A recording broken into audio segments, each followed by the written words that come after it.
Austin powers Team USA Hockey to another win. You're welcome.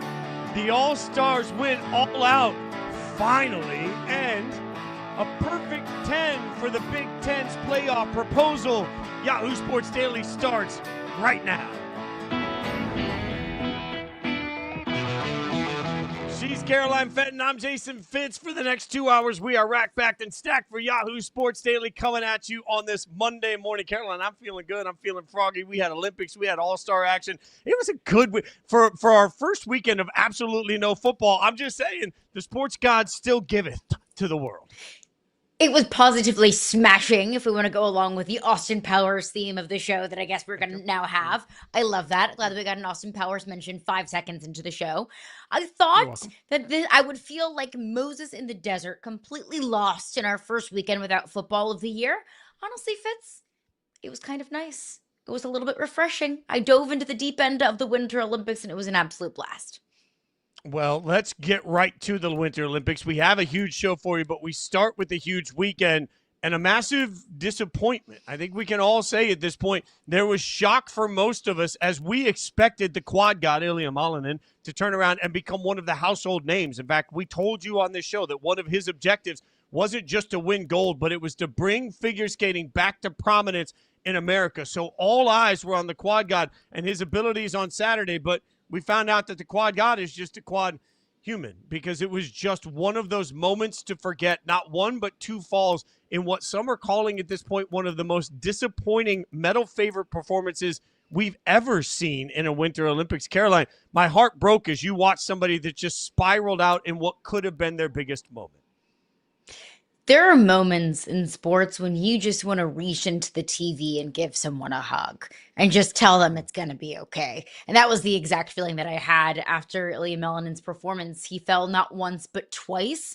All of the commentators were saying, I'm not going to act like I'm sort of an Ilia Malinin genius who has followed all of his competitions up until this point, but the commentators were saying it is rare to see him make one mistake, much less several that he made in that performance. And I think it's a reminder to all of us that it's really difficult to do the things that they do, that the pressure is insurmountable. He even talked about how his mentals just weren't quite right, that the pressure of being in his first Olympic Games and the pressure of the expectation of winning a gold medal just kind of caught up with him, and it all showed in that moment. You could even tell when he stepped out on the ice, he didn't look right. He looked a little frazzled, a little overwhelmed, and when you are skating on knives and you're flipping through the air, you can't afford to have any sort of dark cloud kind of lingering over your head mentally or physically. So absolutely brutal to see that. It's upsetting and it's disappointing for somebody that had such high expectations.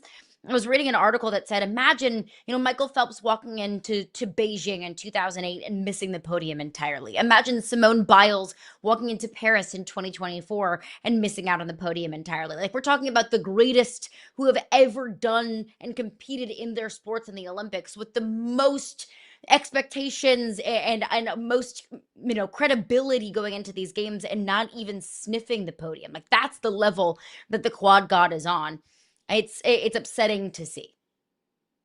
I keep going back to something that I believe it was Apollo Ono said with us last week. Most of us, we fall in love with football or hockey or basketball or baseball, any of these sports where, man, I know it's any given Sunday, but you just got to wait a few days and you get them again, right? Even if you have the worst moment of your entire career in a Super Bowl, a few months later, you get another shot at it more often than not.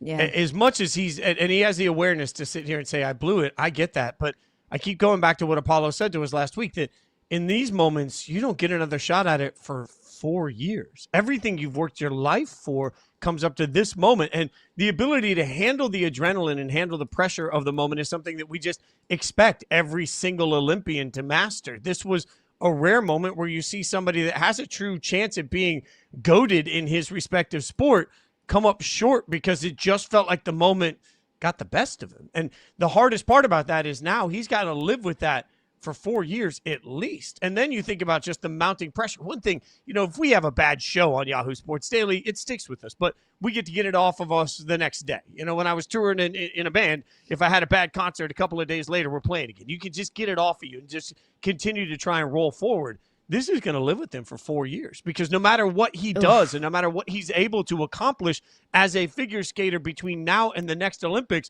what we will think of, what he will think of is, I didn't land the gold in that moment. Yes, he's got a gold from the team event, and nothing takes that away from him in these Olympics, but also nothing's going to change the failure, and that failure is just going to be replayed in his mind over and over and over. I'm genuinely curious to see what happens. I know 4 years is a long time, Caroline, but I keep thinking about the fact that we don't get to see him try this again next week or next month or next fall or next winter. We have to wait till next Olympics in 4 years. I have no idea if that helps him thrive or if that level of pressure just mounts and he crumbles on it. This is why it's so unprecedented to see this level of just outright failure. I'm sorry to be so harsh to an Olympian, but this is an outright failure. And it breaks my heart, not just for all of us that wanted to see him.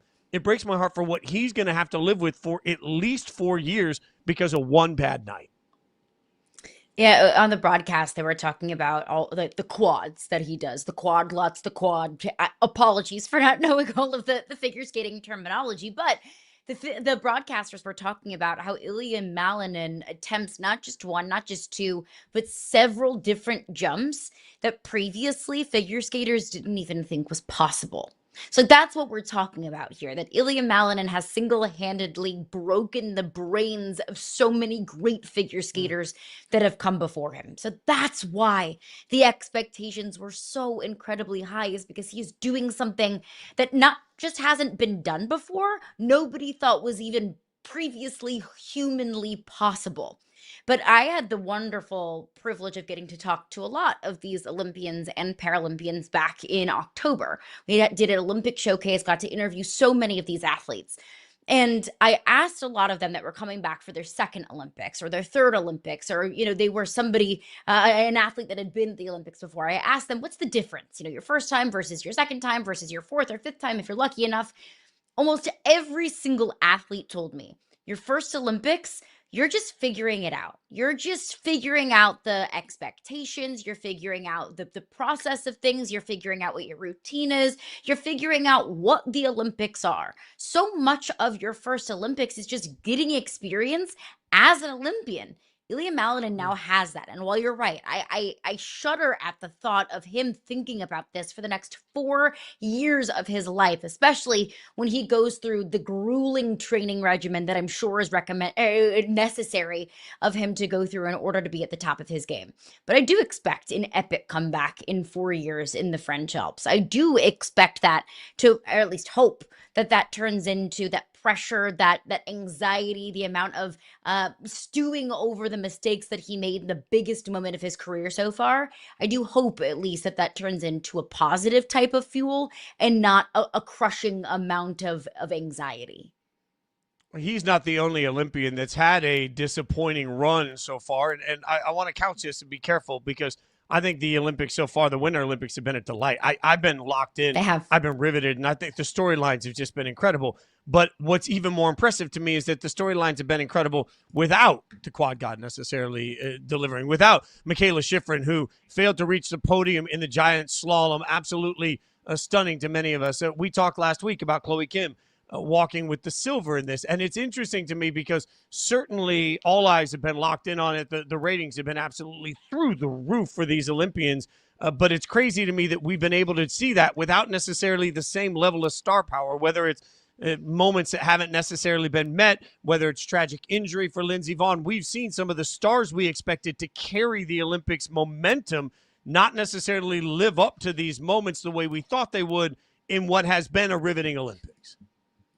Yeah, it feels like there is at least a little bit of meat left on the bone based off of what our expectations were. But there's still so many great stories. You mentioned Mikaela Shiffrin. She missed the podium. Her Olympic drought unfortunately continues. But if you look at the woman who won gold in giant slalom, she also won gold in Super G. Federica Brignoni, apologies for totally butchering that, I'm sure. So last April, she took a horrific horrendous fall. And if you have a weak stomach, I do not recommend that you look up the video of her fall. But it was a gross fall. She tore her ACL. She broke her leg in multiple places.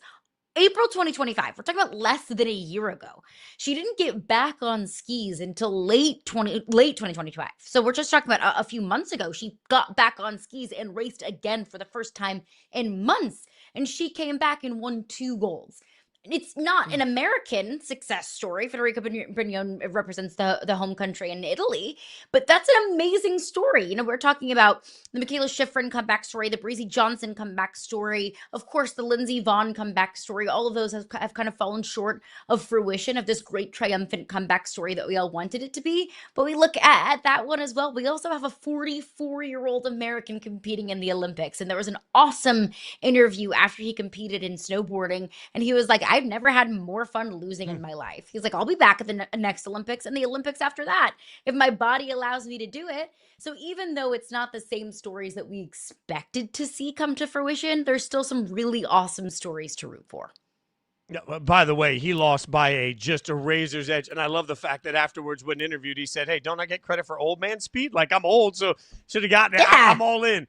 Should count for something. And that, you know, when you're watching all these bonus points, they're like, oh, by the way, what are you saying about 44? Because that's young to some of us here. One of the stars, by the way, of the Olympics so far has been Norway's Klæbo. It's been incredible. We all saw this. Look, he gets his 9th career gold in cross-country skier. That's the most golds by anyone ever at Winter Olympics. It's really incredible. But he went viral last week for skiing uphill. And this is the moment we all see where you just look. I can't even imagine going downhill in skis, but going uphill in skis. He's the star of the Olympics because I'm not going to say anything otherwise. Like, you want to talk, I love horror movies. We all know that. You want to talk the ultimate plot line. It's Michael Myers skiing uphill and then still catching up to you. That's what I feel like Klæbo could do. Just watching him, I get shin splints. And for that, he steals the show. I mean, he has been the star of the show. And I think that's what's so fun about these Olympic Games is that they've been unexpected. I did not know this man's name this time last week. I didn't even know that the sport in which he competes was an Olympic sport. I didn't know anything about this. But now, every time he comes across my timeline, anytime I see a video of him doing what looks like the impossible, I'm sucked in. I'm sad. I'm watching it.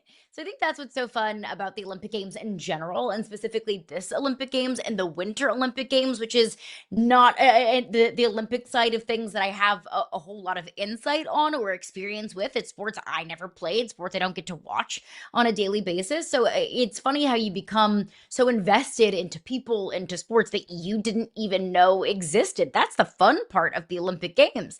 But Fitz, I think the hockey has delivered as well. Yeah, Team USA has gotten off to some slow starts, but it's looking like we are going to get a USA-Canada gold medal game, which is going to be for the ages. You're right. And look, Twitter right now, Twitter X that we use so much in our shows is down right now. So I can't credit whoever had the tweet, but I saw somebody in regards to the Canadian scandal of cheating in curling say, how dare somebody cheat at a sport that I'm passionate about for 3 weeks every 4 years. Like it is funny. You're 1,000% right that we've all we fall in love. And maybe that's why these Winter Olympics have actually hit so hard for me, is because the sports feel so random. For most of us, we're used to figure skating, speed skating. We're used to what we see in the X Games, the half pipe. Like, we've gotten used to that. But it feels like whether it's the random shout out of curling that's become that for so many of us, or whether it's seeing people ski uphill and then, you know, stop, drop, and roll, and then shoot a gun. I don't know. Like, I'm just watching the weirdest stuff ever, and I'm in for every second of it. I don't know why you stop, drop, and roll in there, but just the fact that we've even had a Canadian cheating scandal in curling just shows you that while this Winter Olympics has not necessarily gone to plan, I think part of, you're right, we've fallen in love with weird storylines from weird countries that may not weird countries, but you know what I mean, like not necessarily U.S. storylines all over the place that have still riveted most of us.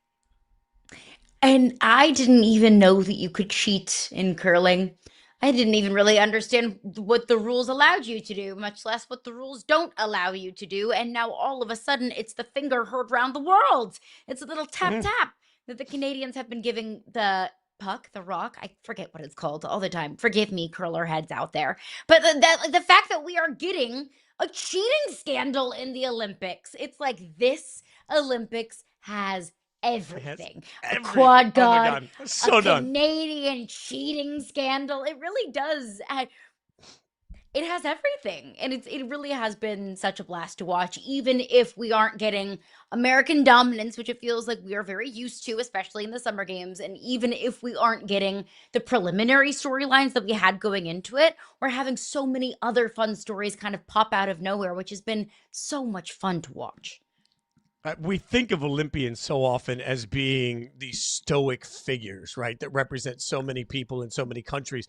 So to hear the mic'd up trash talking that's happening in curling, where you got F-bombs going everywhere, accusations of cheating, and I should note for anyone that didn't see the footage of the finger seen around the world now, the cheating finger, that was not filmed by any of the cameras involved with the Olympics. That was filmed by somebody from Team Sweden that knew that the Canadians had a history of doing this, so they set up the camera to catch them cheating. Like, this is just such an extra, like the old TV show Cheaters, where you got like the cameras set up everywhere and you're trying to catch people on a date. Like, this was 100%. Busted. Sweden knew it was coming, and they're like, we're just going to make sure we catch that finger staying on the rock, as it is called, not just Dwayne Johnson, but on the rock just a little too long trying to direct that thing. And now we've got some video of the women's team in Canadian curling doing the same. So, you're either coaching it or you're allowing it. Sounds like maybe in Canada they're coaching it and allowing it. Oh, God, cheaters never win until they actually win. So, until they do. Yes, it's funny. We love the scandal. You mentioned Team USA hockey. It has been delightful so far. We're going to keep breaking it down. We will let you know what to expect from the hockey that we've seen so far and what stands out from the matchup we think we're about to get. Adnan Virk going to join us coming up next. We'll get his thoughts on everything happening in Italy so far.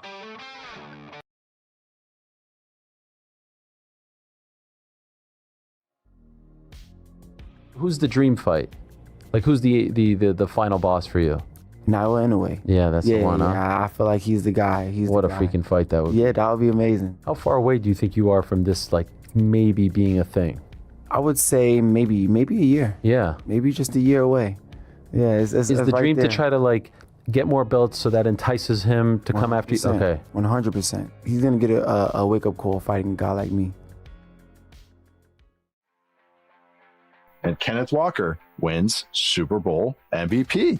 The way he's kind of molded his game to work for him has been fun because it's such a hard turn from where he started. Sometimes it feels like a more dramatic version of like how Le'Veon Bell used to run the ball, how Le'Veon would stop and wait and see things open. But Le'Veon, like, he was hugging the ass of his centers and his guards. Kenneth is he's like step back so he can see the whole picture open up. And then when it hits, he's off.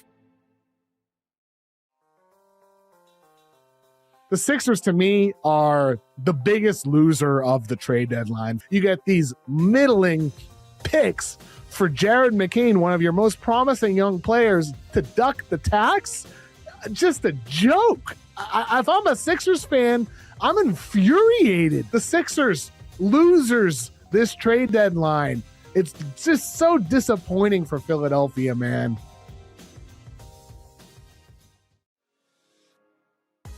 Who in college football could experience that same level of redemption arc? And I was thinking, we've actually kind of seen it a little bit in the past. I'd say Jaden Daniels did.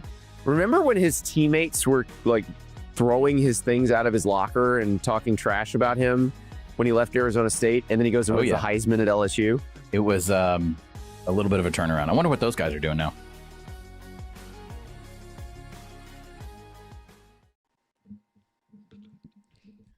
Team USA stays perfect after taking down Germany. The U.S. is 3-0 in the men's hockey preliminary round. They win by 5. They win 5-1, which seems to be a theme. 5 goals seems to be a hot number for the best team so far in the Olympics. As we keep getting 5-0, 5-1, whether we're talking about USA, Team Canada, and all the stars are showing out.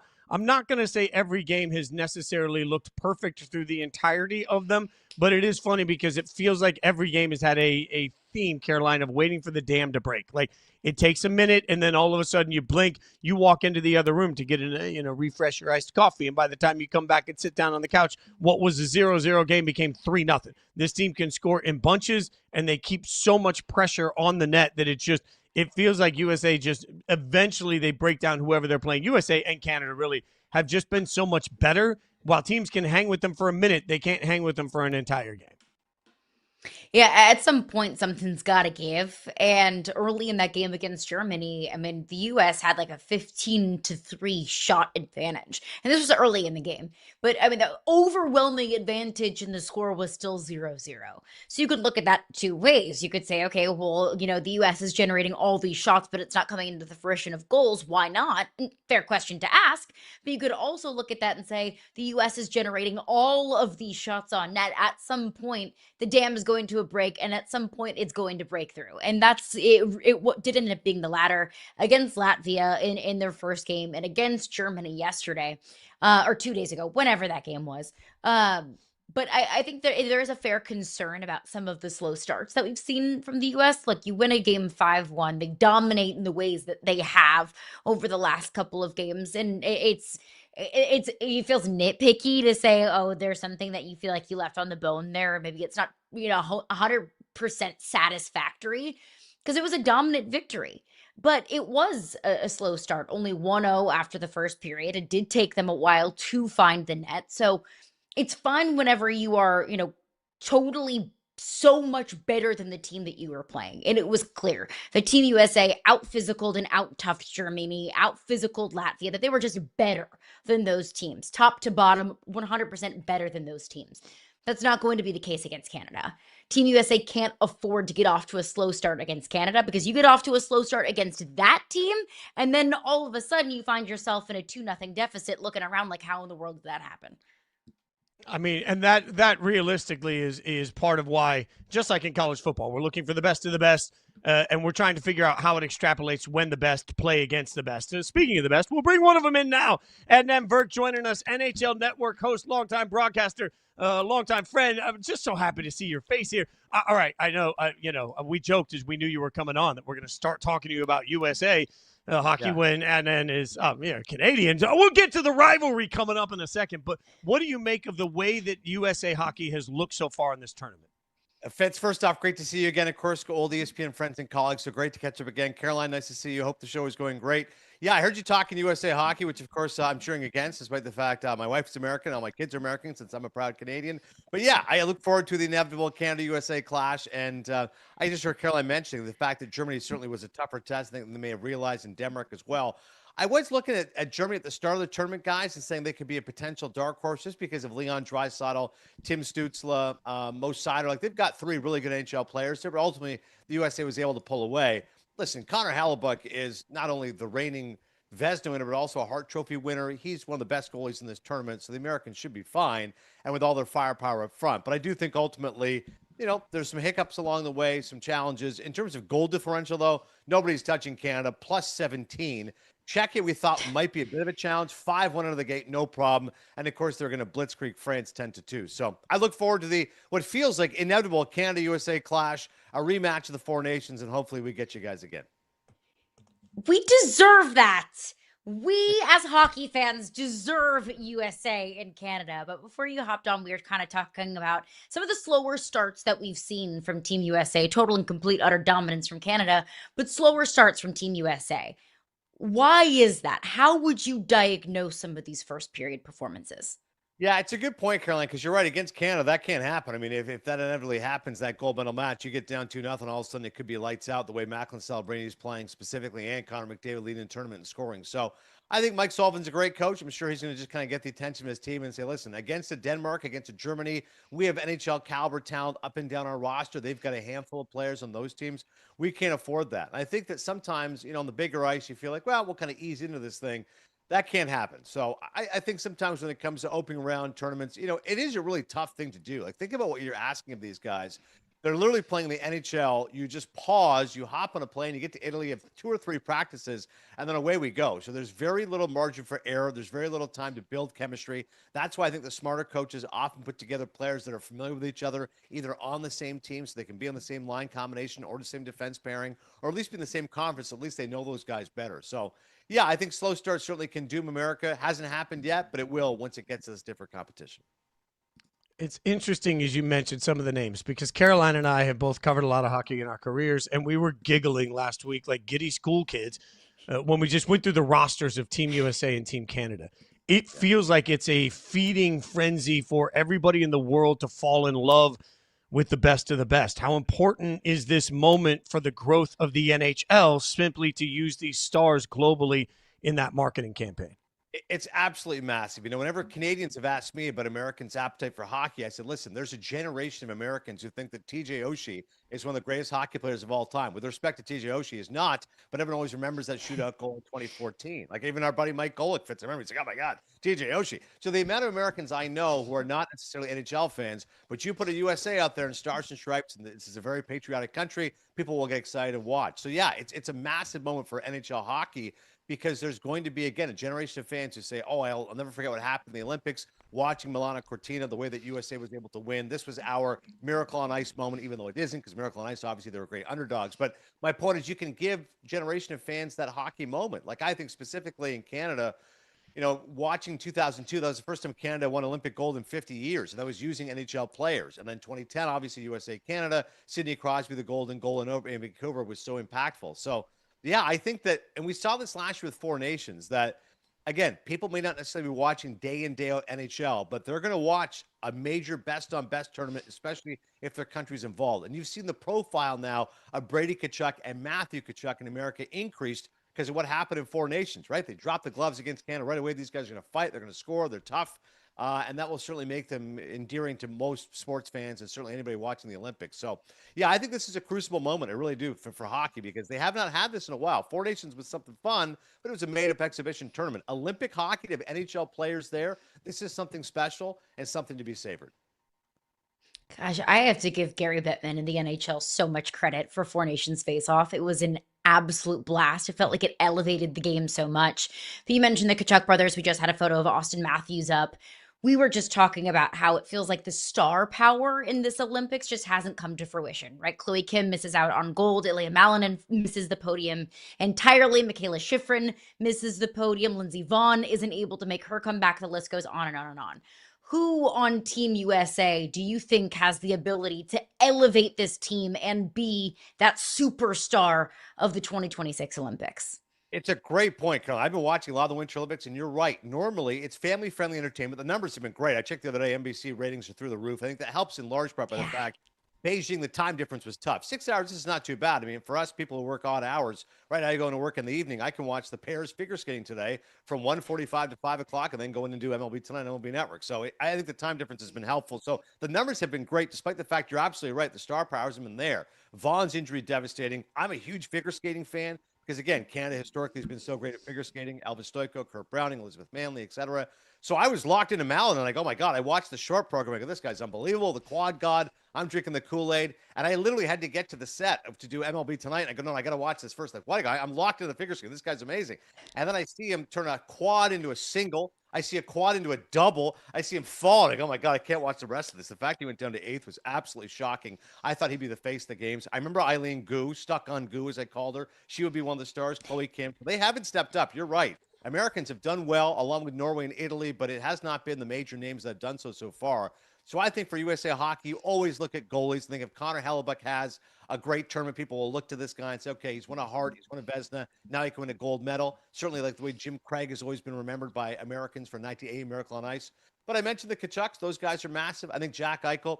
To me, really, the strength of this USA team is their defense. If there's one reason why USA is going to be successful in this, it's because they've got a better defense than Canada. Ultimately, you know, Zach Werenski is incredible. Quinn Hughes, like their top six is pretty special. So if inevitably we get that Canada-USA matchup, it's going to be Canada's outstanding firepower up front, the forwards of Celebrity, McKinnon, Crosby, Makar obviously can join the rush from the defense against that USA defense. But I think if the Americans win, it's one of those defenders, maybe a Quinn Hughes type, but probably the goalie Connor Hellebuck. And, of course, the Tkachuks. You can't count those guys out either. All right, Adnan. Just give us the real. How's Canada feeling about the cheating scandal there, buddy? We got some curling cheating going on. How are we feeling? I got to be honest. I'm not familiar with it totally. Fitz, somebody mentioned it to me. I was more upset about the figure skating scandal on behalf of our fellow Americans. I couldn't believe that story, by the way. The ice dance. This story is ridiculous. 5 of them rate the Americans ahead of the French. 3 give it to the French. And then the one French judge had like an 18-point differential. That's how the USA lost in terms of the gold medal in the ice dance. So it goes to show you that figure skating is always a bit of a mess. But in curling, Listen, Canada's a country of curlers. We've always been Men with Brooms, a great movie back in the day with Leslie Nielsen. Hey, man, it happens. What are you going to do? Curling scandals. I was not on my bingo card for this year's Olympics, but yet, here we are. But as you mentioned, you are from Canada. Going back to the hockey side of things, what would a gold medal mean for Canadian hockey fans everywhere?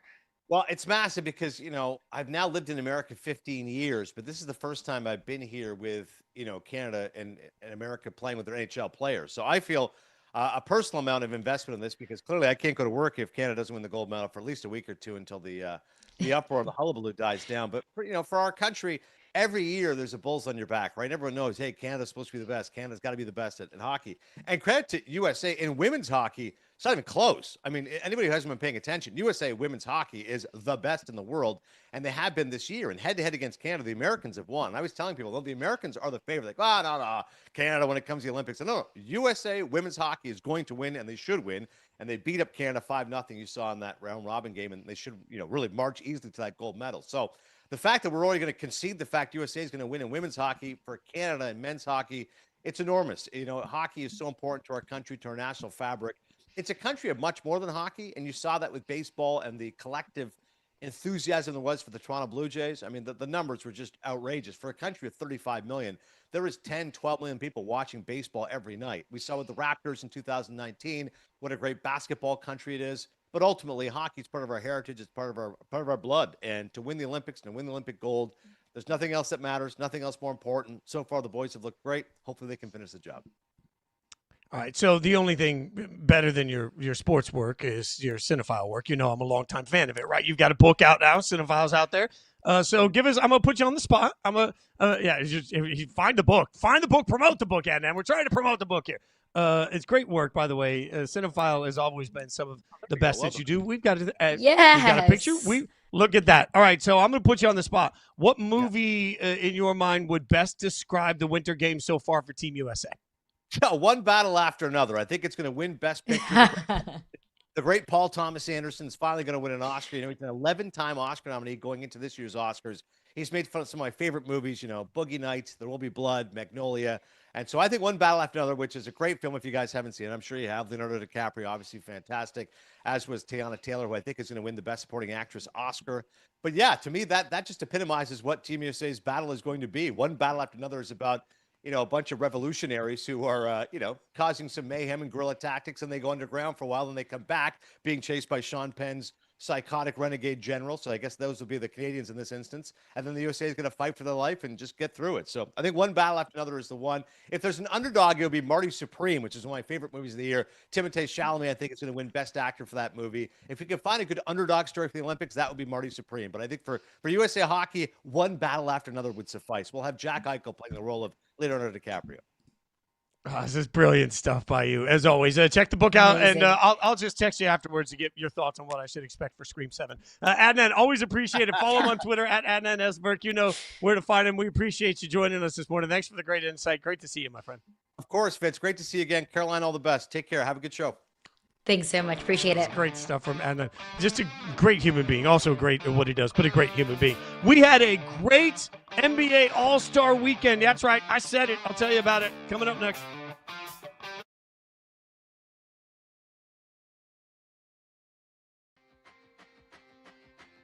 Peterson looked like the clear-cut number one pick in the first half of that game. He looked like the clear-cut number one pick. The fluidity on the floor, the ease in which he moved off ball defensively, creating havoc. He looked majestic. Sometimes it just comes down to as simple as this dude moves the way basketball players are born to move. Was Kevin Durant the last college scorer that made it look as effortless?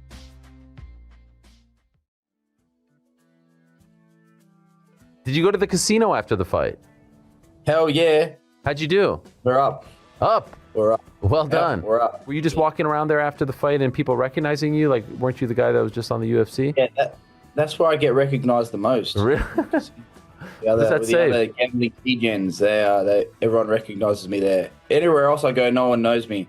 But if I go there, everyone points me out. The 72 Dolphins is infamously the no-name defense. This one's the too many name defense. Too many names, Like, yeah. Too many names. Defenses were ahead of offenses this season for a lot of it. Like the best teams in the NFL had the best defenses. We're sitting here talking about this defense and how good it was and how hard it is to isolate one player. And yeah, that's the sport of football. It's a team sport. It's hard to isolate individual players, and Seattle really exemplified that all year. We're ranking the actual threats from the absolute frauds. Your contenders, who do you got? My contenders. So I have Sporting, and I say that because they have had a strong top 8 finish over some other heavyweight teams. They're actually very, very hard to break down as a squad, and they're very, very strong in transition. And they got a guy named Luis Suarez, which is fun. Just guard your ears. You see it right there, the game coming down to the end. Not much of an epic finish in the final, but it was a great Sunday night. USA Stars are your 2026 NBA All-Star champions. Caroline, a lot of conversation, a lot of yelling, a lot of the All-Star game is broken, and then all of a sudden it felt different. I know for anything we want to say about Saturday, when Sunday tipped off, I turned on after the Olympics, or before the Olympics. I flipped over to it. I was ready for it. I was like, all right, let's just see how this thing goes. From the jump, there was a different level of intensity. For everybody that said, when are they going to play like they gave a damn? I thought they did. I thought this round robin tournament was spectacular, and I honestly thought Sunday night was a huge win for everybody involved. I had a lot of fun watching it. Like, I was engaged. And I can't say that I have had a lot of fun and was super engaged in an NBA All-Star game, honestly, in a really long time. I don't remember the last time that I stepped away from an NBA All-Star game feeling thoroughly entertained.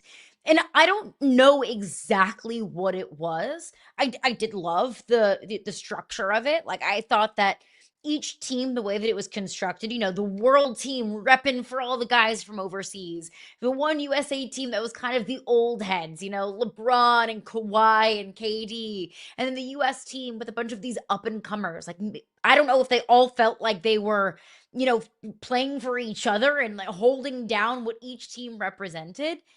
I don't know if all of a sudden they just started caring about the All-Star game. We saw the level of effort that Wemby brought. We saw that level of effort that Ant brought. Maybe that just elevated everyone else around them.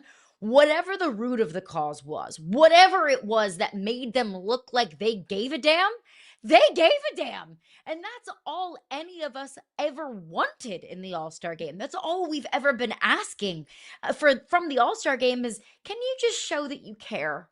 Can you at least pretend like you care? Because if you are a player that makes millions and millions and millions of dollars to play this game and you don't care about it, why should I spend my time or my hard-earned money watching it? If you don't care, why should I care? I mean, they were huffing and puffing. They were sweating. It was quick. It was a beat. You could tell that Wemby, after dropping that first game, looked pissed. So it was fun to watch a bunch of really good players with big names and big platforms, superstars in this league, play in an All-Star game that they felt like actually mattered. That was the difference. 100%. And you mentioned Wemby, like he was so frustrated because they gave up a 3 at the end of the first game, the one thing they couldn't do and still find a way. And you saw him just literally yelling at everybody. And to me, that was this transformative moment as the game wore on. And look, the truncated games, I think, helped with the urgency on it. There wasn't a ton of time for anybody to relax. I think as the games wore on and we got into the closing minute and a half until the championship game, everything was so close that you did see a different level of defense. You saw a different level of work to actually close out on some things. Like I thought what we saw was riveting because it was close and you were seeing people play like they cared all the way up to the very end of this thing. So I think that's the win across the board. Now, is that sustainable? I don't know. Next year we'll have the same level of impact. Who knows? But right now, and it's almost unfair to turn around to the players when we've spent the better part of a week reminding players that they don't care about it. I think it's a little unfair to then turn around the day after to those very same players and say, yeah, we'll do it again next year. And then let's see. Like at the end of the day, we wanted players to walk onto the court and pretend that they cared. And I thought they found the perfect line. Yeah, Was it perfect defense throughout the course of it? No. Were there times that guys were taking a few shots they probably shouldn't have? Of course. It's still an all-star game. But was there a level of urgency and give a damn about the outcome?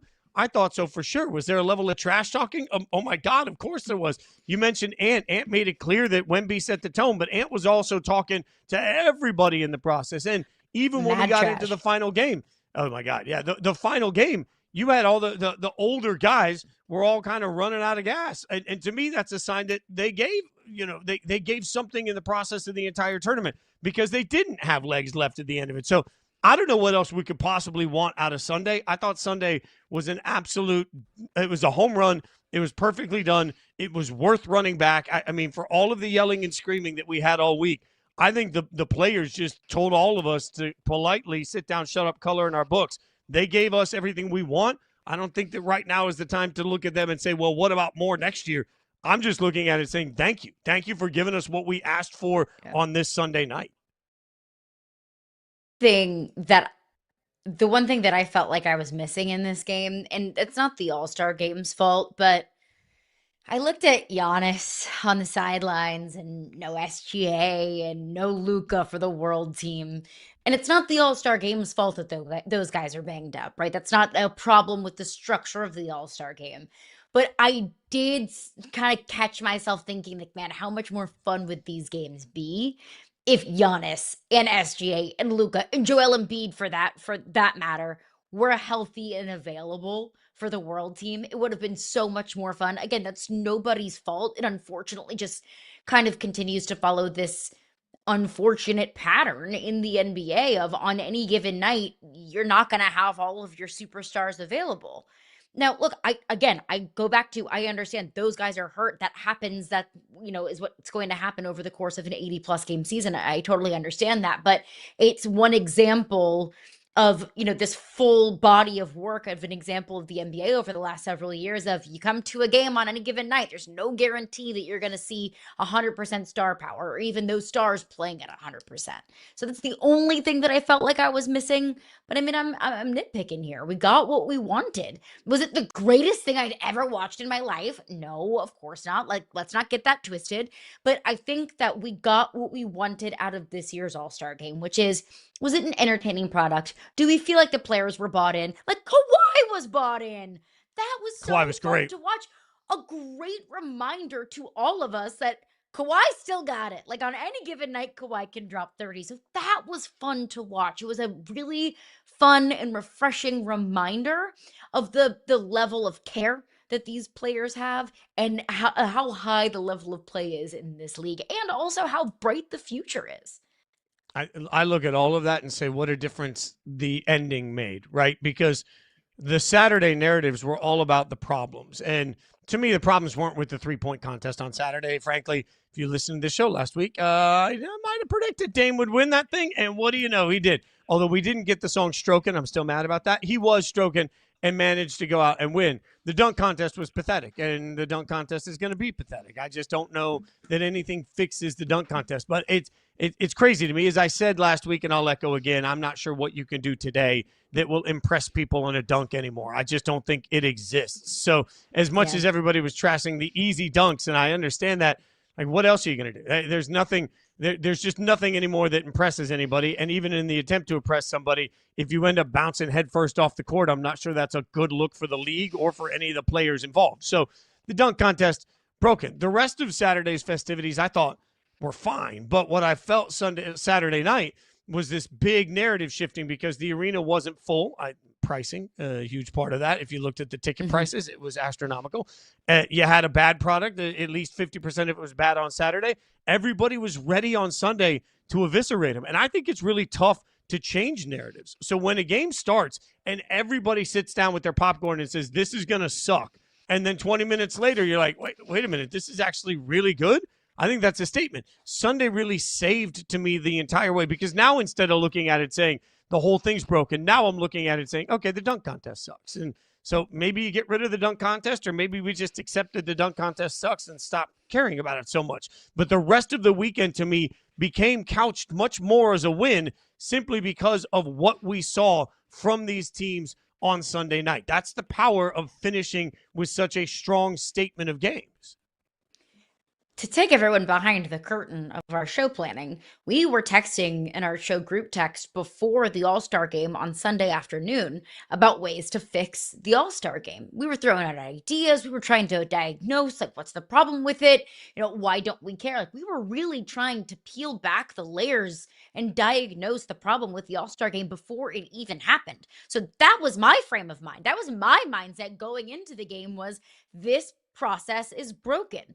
This game, this construct, the way that it's currently constructed, it's broken. It's not entertaining. There's something wrong with it. We have to, get it right. We have to fix it.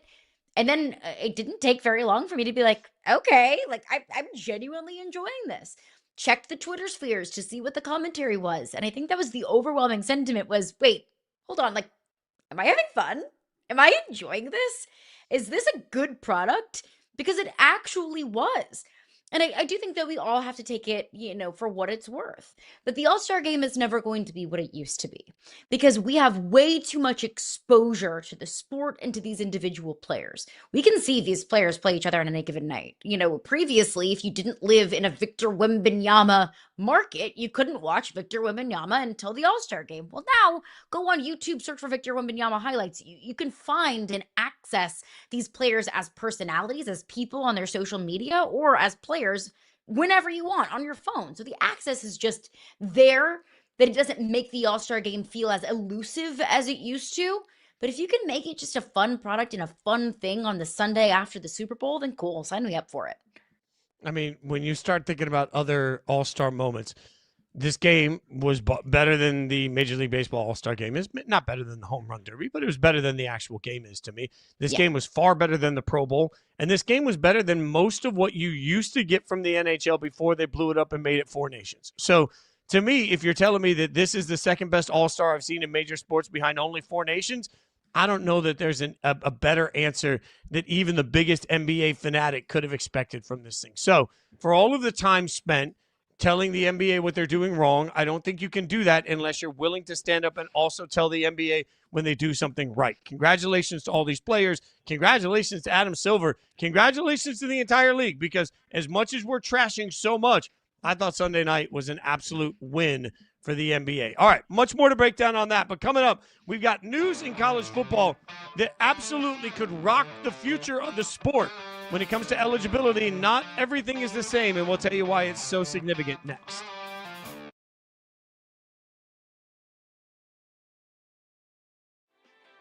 You covered Darnold with the Jets. Where are you kind of just feeling about him? Another game with 3 games in a row, no turnovers for Sam. The sack avoidance snipe from Sam was incredible. The back and forth between Sam and Milton Williams was honestly really impressive for Sam on my part, because I thought that it wasn't his best game of the season, but it was the game he needed to have, which was clean. He won the Super Bowl. He's going to get a contract extension. It's kind of cool to see his redemption story.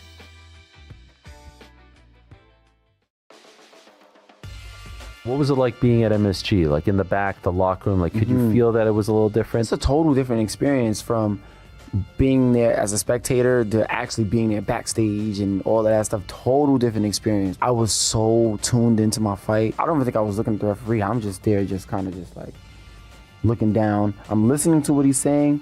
At the same time, I'm just thinking about the fight. I'm like, yeah, all right, y'all done? You ready? Right? Yeah. All right, it's time to go. The Premier League has gotten so successful. Survival has become such a priority. Maybe that doesn't lead to the most entertaining football match. The one thing that you want to avoid is having this runaway first place team by Boxing Day, which happens more often than not. This has been, I would argue, a little bit more exciting this season. The entire mid-table is packed. Yeah. So as an Everton fan, I'm like, yeah, we in the mix. For Clippers fans, I just feel bad, Tom. I mean, I feel bad. It's always something with the Clippers. It's always something. And then, the year begins and the whole aspiration thing, and then the team sucks. And then they start winning and they make a run and they're in the play-in and the playoffs are ahead. And then this all happens. James Harden does it again. He asks for another trade. Trinidad Chambliss is in the house, and fittingly, he gets a standing ovation as Chambliss was at Ole Miss basketball game over the weekend, and they are in love with their quarterback that is fighting the legal fight to try and get more eligibility. Not every eligibility fight is the same, and we're going to break down 2 of them in college football, why they're different. But, Caroline, let's start with the Chambliss aspect of this, because if we're being honest here for a second, this is all working out perfect for Trinidad. He as of today, as we sit right now, he's won his most recent appeal, which means as the injunction happens, he's going to have the temporary, it's a preliminary injunction, giving him an additional year of eligibility. As it stands right now, he can go back to Ole Miss. He can make Ole Miss college money, whatever he's getting paid for his NIL. He can go back, live another year in school, and prepare for the NFL draft next season. But there is a flip side to this, as this is a preliminary injunction, and the NCAA has made it clear they are not done with this legal fight. There is still a chance that we get a reversal of this injunction before we get to college football season. That's where things get tricky, because at this point, Chambliss has missed the Senior Bowl. He has not gotten an invite to the scouting combine that's next week in Indianapolis. He won't have an opportunity really to do any workouts. As he has gone through this fight, it becomes more desperate for him to remain in college football simply because he's so far behind the 8 ball, training for, preparing for, getting in front of teams that could draft him, that his draft stock has been absolutely massively impacted to the negative should he be forced into this year's NFL draft. I don't know how much that factors into his conversation, Caroline, but if that is at least in the back of his mind, it has to be something that scares his entire camp to death, that he could end up still having to go to the draft without any of the pre-lead up that could help his draft status. And I think that's something that the people in his corner had to prepare him for when he got into this legal battle of it might get to a point where you no longer can declare for the NFL draft. It might be too late. You have to be okay with sitting on your couch for the next year if you don't win this battle and if it's drawn out long enough to which you cannot declare for the draft. So I think that he had to have been prepped for that. If he wasn't prepped on that, then shame on the people in his camp that are advising him throughout these things. But it's definitely a bad look for Trinidad Chambliss. If, let's just say, if the NCAA, takes the state of Mississippi or Trinidad Chambliss or both back to court and Trinidad Chambliss is not eligible next season, it's not a great look for Trinidad Chambliss's future. It does lead me to think, why is he fighting this so hard? Yes, NIL money is robust, but that's not NFL money. And in this quarterback market, in this year's NFL draft, Trinidad Chambliss probably would have been overdrafted. We heard it from so many NFL insiders. Bucky Brooks, NFL draft insider, joined our show last week and said there are day 3 guys that will get taken on day 2. Day 2 guys that will get taken on day 1. That's just the nature of this quarterback class and the nature of the quarterback position. There's more money to be had in the NFL. So I do wonder, why was it pushed so hard? That's kind of beside the point. I think the important takeaway from this, though, is that we're living in a college sports era where we all kind of knew the NCAA was moot. We knew that the NCAA really had no power whatsoever, but this is just emphasizing that the NCAA told Trinidad Chambliss 6 times on 6 different occasions when he continued to go back to court, when he continued to push this, the NCAA said no 6 times. No, you cannot come back to college football. Go get a job. Go get a LinkedIn. You cannot come back here. And then all it took was one Mississippi judge with an Ole Miss degree to say, nope, the NCAA was wrong. So the states, the judges, the courts have all of the power in college sports right now. The NCAA has none. The NCAA reminds me of every bully that wakes up one day and they're no longer the bully. They've been a bully for a long time. And now they're like, oh, yeah? Well, I'm going to go get my friend and he's going to help me. And that's what the NCAA keeps hoping that the courts in Congress will be. And so far, shocking. We can't get courts in Congress to agree on anything, including how to help the NCAA. And I'm not sure that the NCAA deserves the help. But not all eligibility arguments are created equal. And I think this is important because this isn't the only one we're talking about. Tennessee quarterback Joey Aguilar is also waiting for a federal judge to rule on his eligibility. But what's different here, Caroline, is that Trinidad had medical reasons that he redshirted, and he feels that is a reason that he is owed extra eligibility. The courts have been very clear on that. It's important to note here that Joey Aguilar just believes he deserves more eligibility because his first years of eligibility were were utilized in JUCO, not in D1 college football. So he's arguing that his eligibility didn't start until he actually joined a major football program. Yeah, so Trinidad, that's the difference here. Trinidad Chambliss, if he is allowed to come back to Ole Miss, what that precedent will set will be that medical red shirts extend into JUCO. And it just kind of emphasizes again what we already know, that the NCAA doesn't have a whole lot of power in today's college sports. Joey Aguilar is a completely different story. What he is arguing is that my time in JUCO does not count against my eligibility.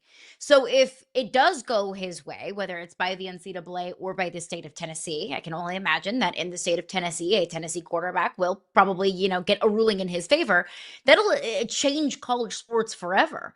That it'll be that JUCO is essentially independent of college sports. And there's a trickle down effect to other sports here too. I look at college baseball, and I know that college sports rules aren't made or changed because of college baseball. It's a football world. I understand that. But I think about college baseball because it is such a heavy JUCO sport that a lot of guys out of high school will go spend 2 years in JUCO and use that as a catapult to get to a big time Power 4 program. We see it all the time. There's probably any given Power 4 roster has several JUCO guys scattered across it.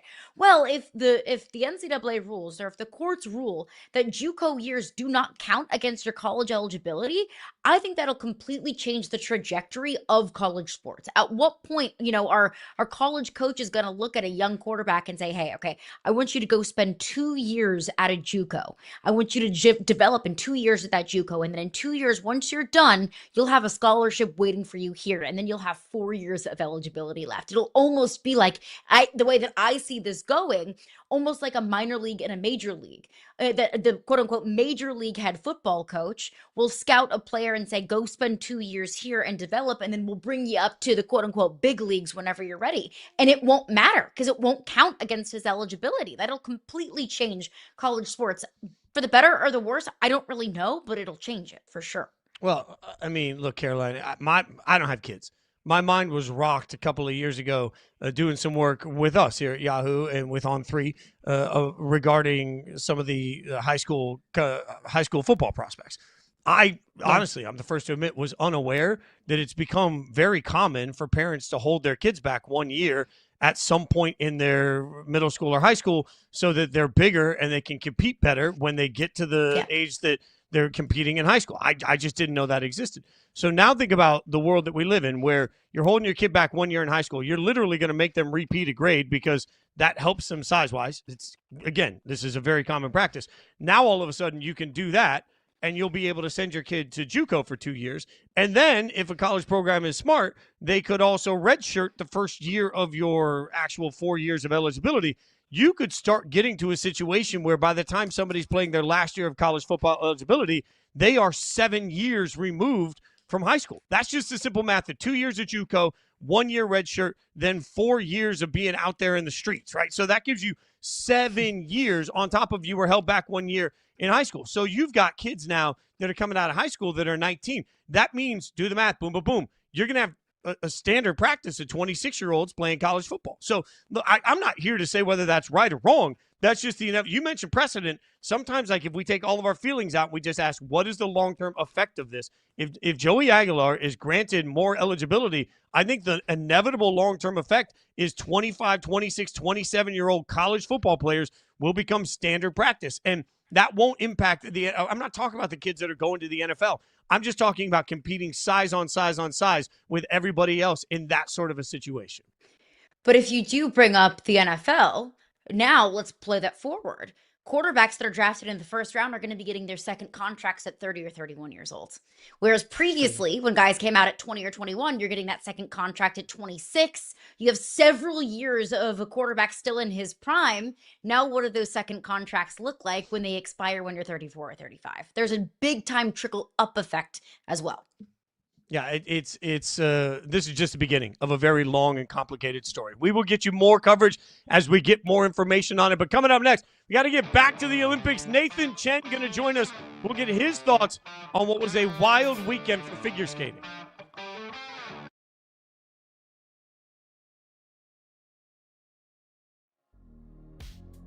Who's the dream fight? Like, who's the final boss for you? Nyla Inoue. Yeah, that's the one, huh? Yeah, I feel like he's the guy. What a freaking fight that would be. Yeah, that would be amazing. How far away do you think you are from this, like, maybe being a thing? I would say maybe a year. Yeah. Maybe just a year away. Yeah, Is the right dream there. to try to like get more belts so that entices him to come after you? Okay. 100%. He's going to get a wake-up call fighting a guy like me. And Kenneth Walker wins Super Bowl MVP. The way he's kind of molded his game to work for him has been fun because it's such a hard turn from where he started. Sometimes it feels like even a more dramatic version of like how Le'Veon Bell used to run the ball, how Le'Veon would stop and wait and see things open. But Le'Veon, like, he was hugging the ass of his centers and his guards. Kenneth is like, he's like step back so he can see the whole picture open up. And then when it hits, he's off.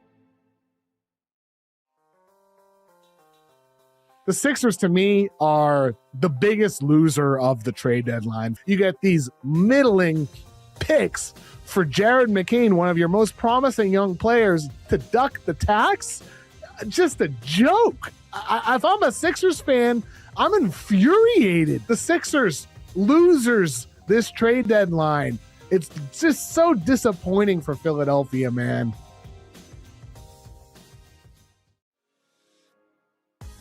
Who in college football could experience that same level of redemption arc? And I was thinking, we've actually kind of seen it a little bit in the past. I would say Jaden Daniels did. Remember when his teammates were like throwing his things out of his locker and talking trash about him when he left Arizona State, and then he goes and wins the Heisman at LSU?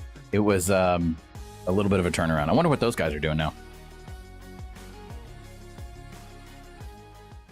Something happened tonight, and truthfully, I can't even express what it might be. I definitely can reflect back on my experience in 2018 when I went into the short program with a lot of pressure, a lot of concerns in my head, a lot of doubt. He went into his quad axle and singled that. And you could see that after that, every single element, he started holding back a little bit more and a little bit more and a little bit more. And by the end of it, just was not his night. That's just part of incredibly emotional and honest coverage from Nathan Chen, who's joining us now, three-time Olympic medalist. You can check him all over Yahoo Sports, as we've got boots on the ground in Italy, everywhere. Nathan, appreciate your time and loved the way you were honest about it. At what point in his routine did you look into this and say, okay, things are not going his way? Yeah. Actually, when he stepped onto the ice and did his little pre-skating routine and then hit his opening pose, he took a big deep breath, which is something that I do before I compete. And I was like, okay, he's got this. First jump, amazing quad flip, super clean, super nice, and thought the rest of the routine would keep going that way. But I did see that in his 6-minute warm-up, he did not attempt a quad axel, which is the jump that he's most known for. And as he was prepping into it, he looked a little tight, a little hesitant walking into that or pulling into the quad axel, and he popped it. And after that, I was like, okay, he definitely has the ability to make a couple of mistakes and still come across as first. But then after he popped his quad loop and then fell in his quad lutz, that was, for me, that was sort of what lost him the gold. He still had the chance to come back and make a medal, perhaps, but it just kept going downhill from there. If you could just add some context to this, a guy that had so many expectations, a guy who's known for tricks that were previously thought to be impossible. Now, not even just missing the podium, but not even sniffing the podium, coming in 8th. How would you put that into context for people that might not have a whole lot of history or understanding about the sport of figure skating?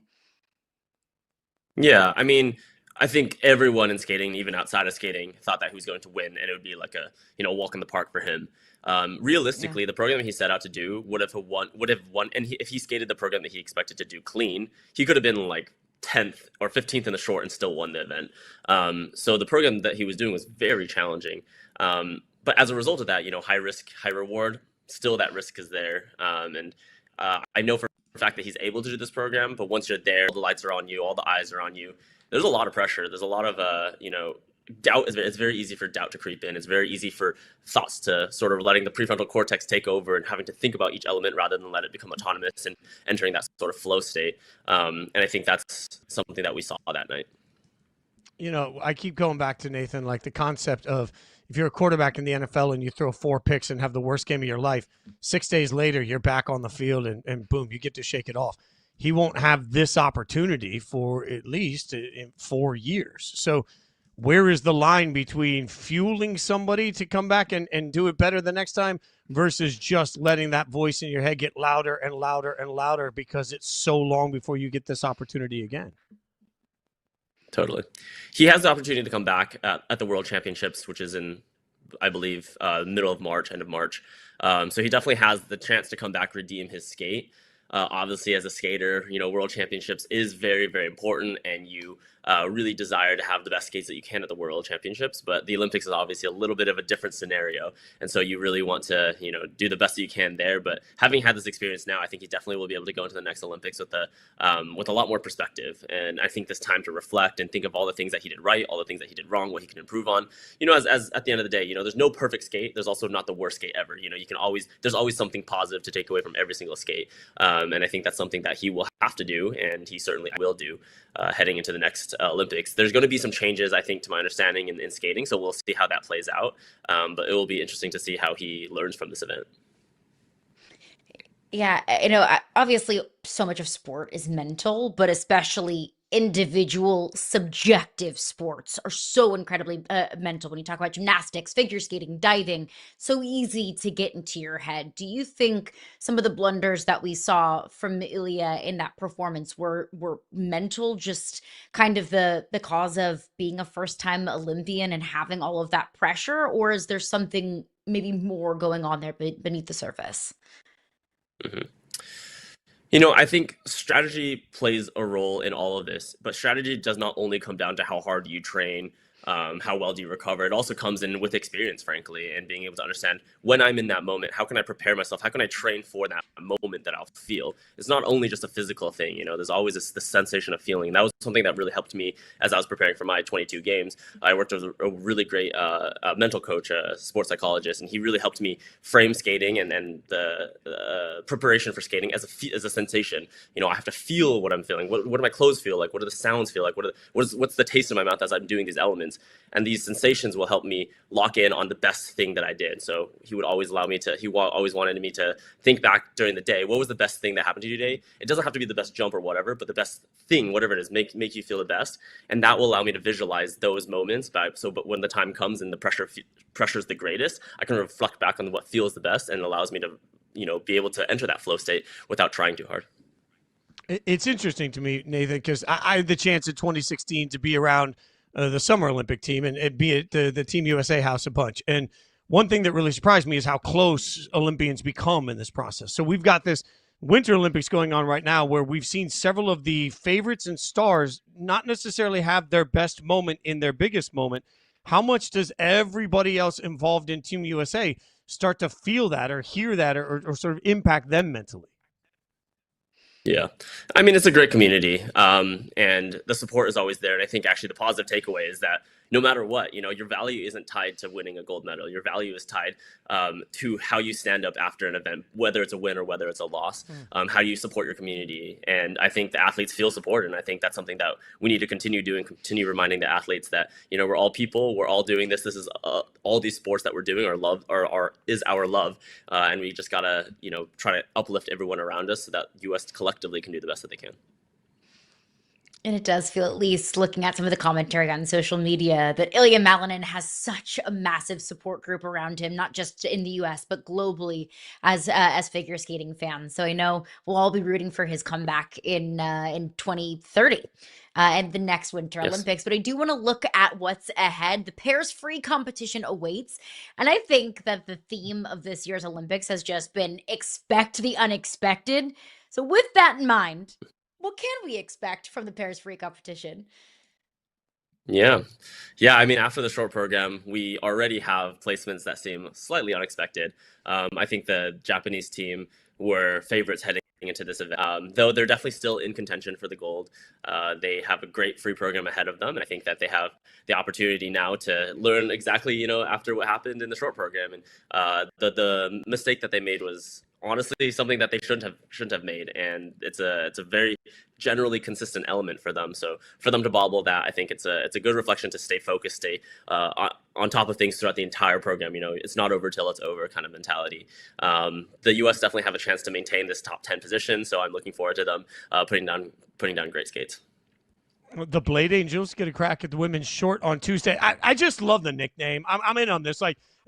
First and foremost, what do you expect from the Blade Angels, but also best nickname in the Olympics right now, right? Truly. Totally. I mean, absolutely. No, I love the camaraderie. I love the friendship that they have going on.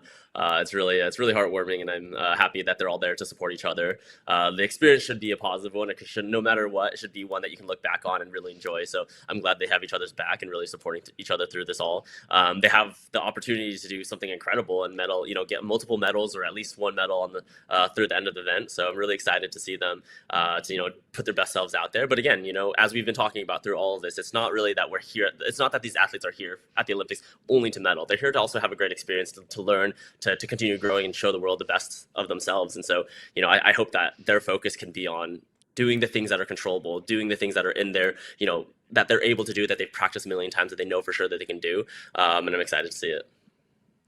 Oh, I am too. And I think we look at the Blade Angels as a trio, right? We kind of group them all together, rightfully so. They've been such a fun trio to watch, just the relationships unfold on and off the ice. But how would you kind of describe each of their styles individually? What can we expect from those three as individuals? Sure. Yeah. I mean, Alyssa is just full of joy. She's full of life. She came back after the last Olympics, she retired and she wasn't even, she didn't even want to continue skating, but had this, rejuvenation for figure skating and this joy that is just so palpable. It's been so fun to be able to watch her have her come back. She's just the nicest person. And Amber is this incredibly powerful skater, has the triple axel, which sets her apart from the group technically, and has, really grown through the years. Athletes really put their whole life into it, and I know for a fact that Amber has gone through so many ups and downs to get to this point. So it's really, really incredible to see all that she's overcome to be able to get here.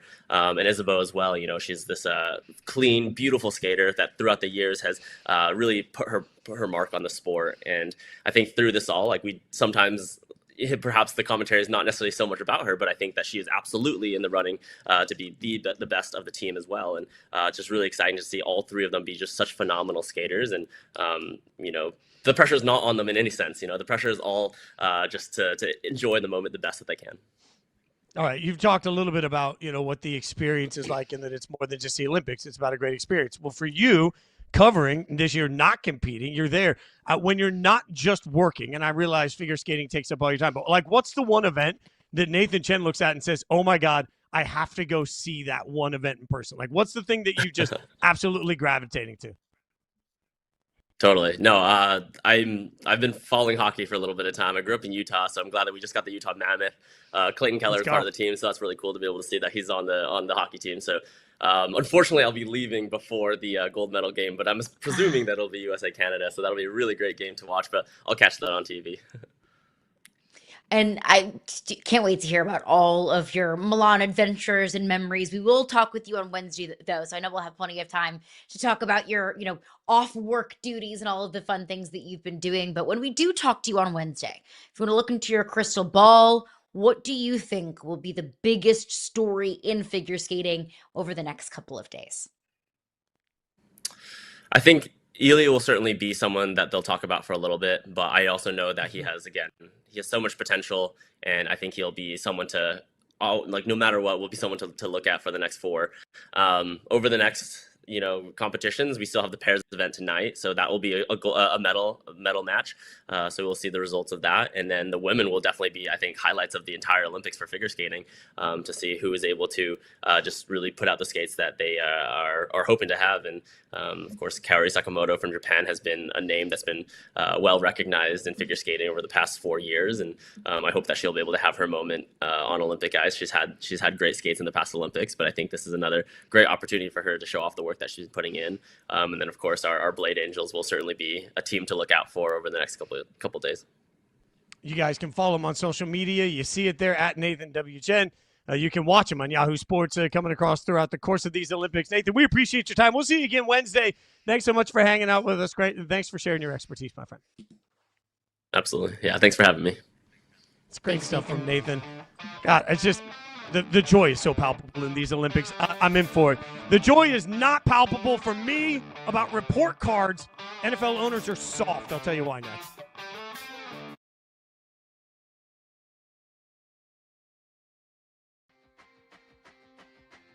Peterson looked like the clear-cut number one pick in the first half of that game. He looked like the clear-cut number one pick. The fluidity on the floor, the ease in which he moved off ball defensively, creating havoc. He looked majestic. Sometimes it just comes down to as simple as like, this dude moves the way basketball players are born to move. Was Kevin Durant the last college scorer that made it look as effortless?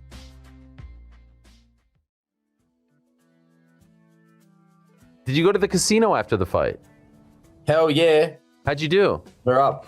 Up? We're up. Well Yeah, done. we're up. Were you just walking around there after the fight and people recognizing you? Like, weren't you the guy that was just on the UFC? Yeah, that's where I get recognized the most. Really? The other say? gambling legends, everyone recognizes me there. Anywhere else I go, no one knows me. But if I go there, everyone points me out. The 72 Dolphins is infamously the no-name defense.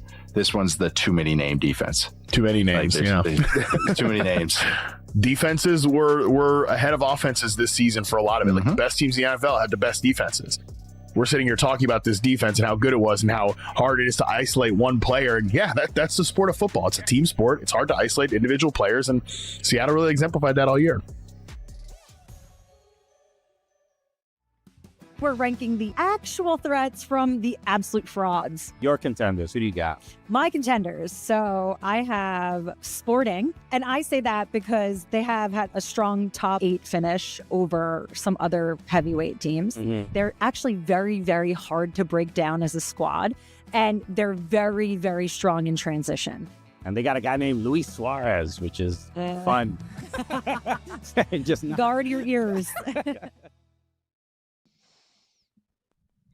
Sources. The NFL informed all 32 teams today in a memo that it prevailed in its grievance versus the NFLPA and its, quote, team report cards. An arbitrator determined that the NFLPA's conduct violated the CBA and ordered it to stop making public any future report cards. So they can continue to have report cards.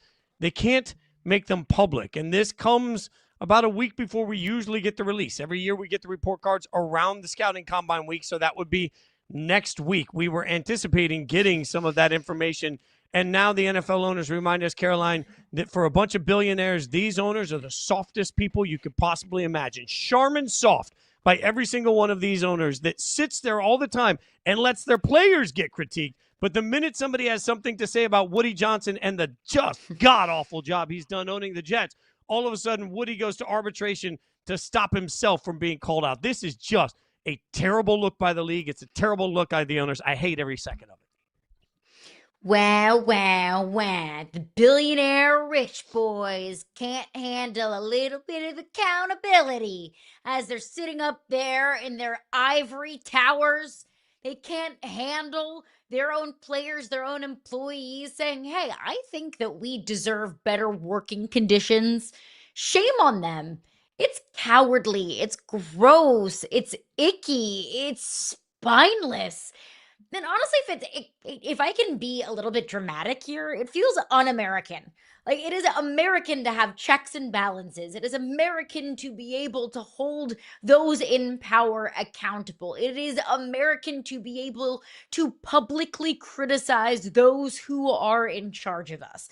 That felt like some power to the people type stuff, to be able for the players to be able to have a public voice to say, look, I don't like the way that our families are being treated, to say, look, our locker rooms are not up to code, are not up to the standards of the National Football League. And it was a way for players to be able to get public push to say, hey, owner, billionaire owner, I think it's fair to maybe spend a couple $1 million to upgrade the cafeterias or to make sure that the families have the right conditions around them. It was the NFLPA report cards that said, hey, there are some family rooms that don't have nursing stations. So we have new mothers that are forced to put themselves in uncomfortable positions or not even come to games as a whole because they couldn't nurse their children.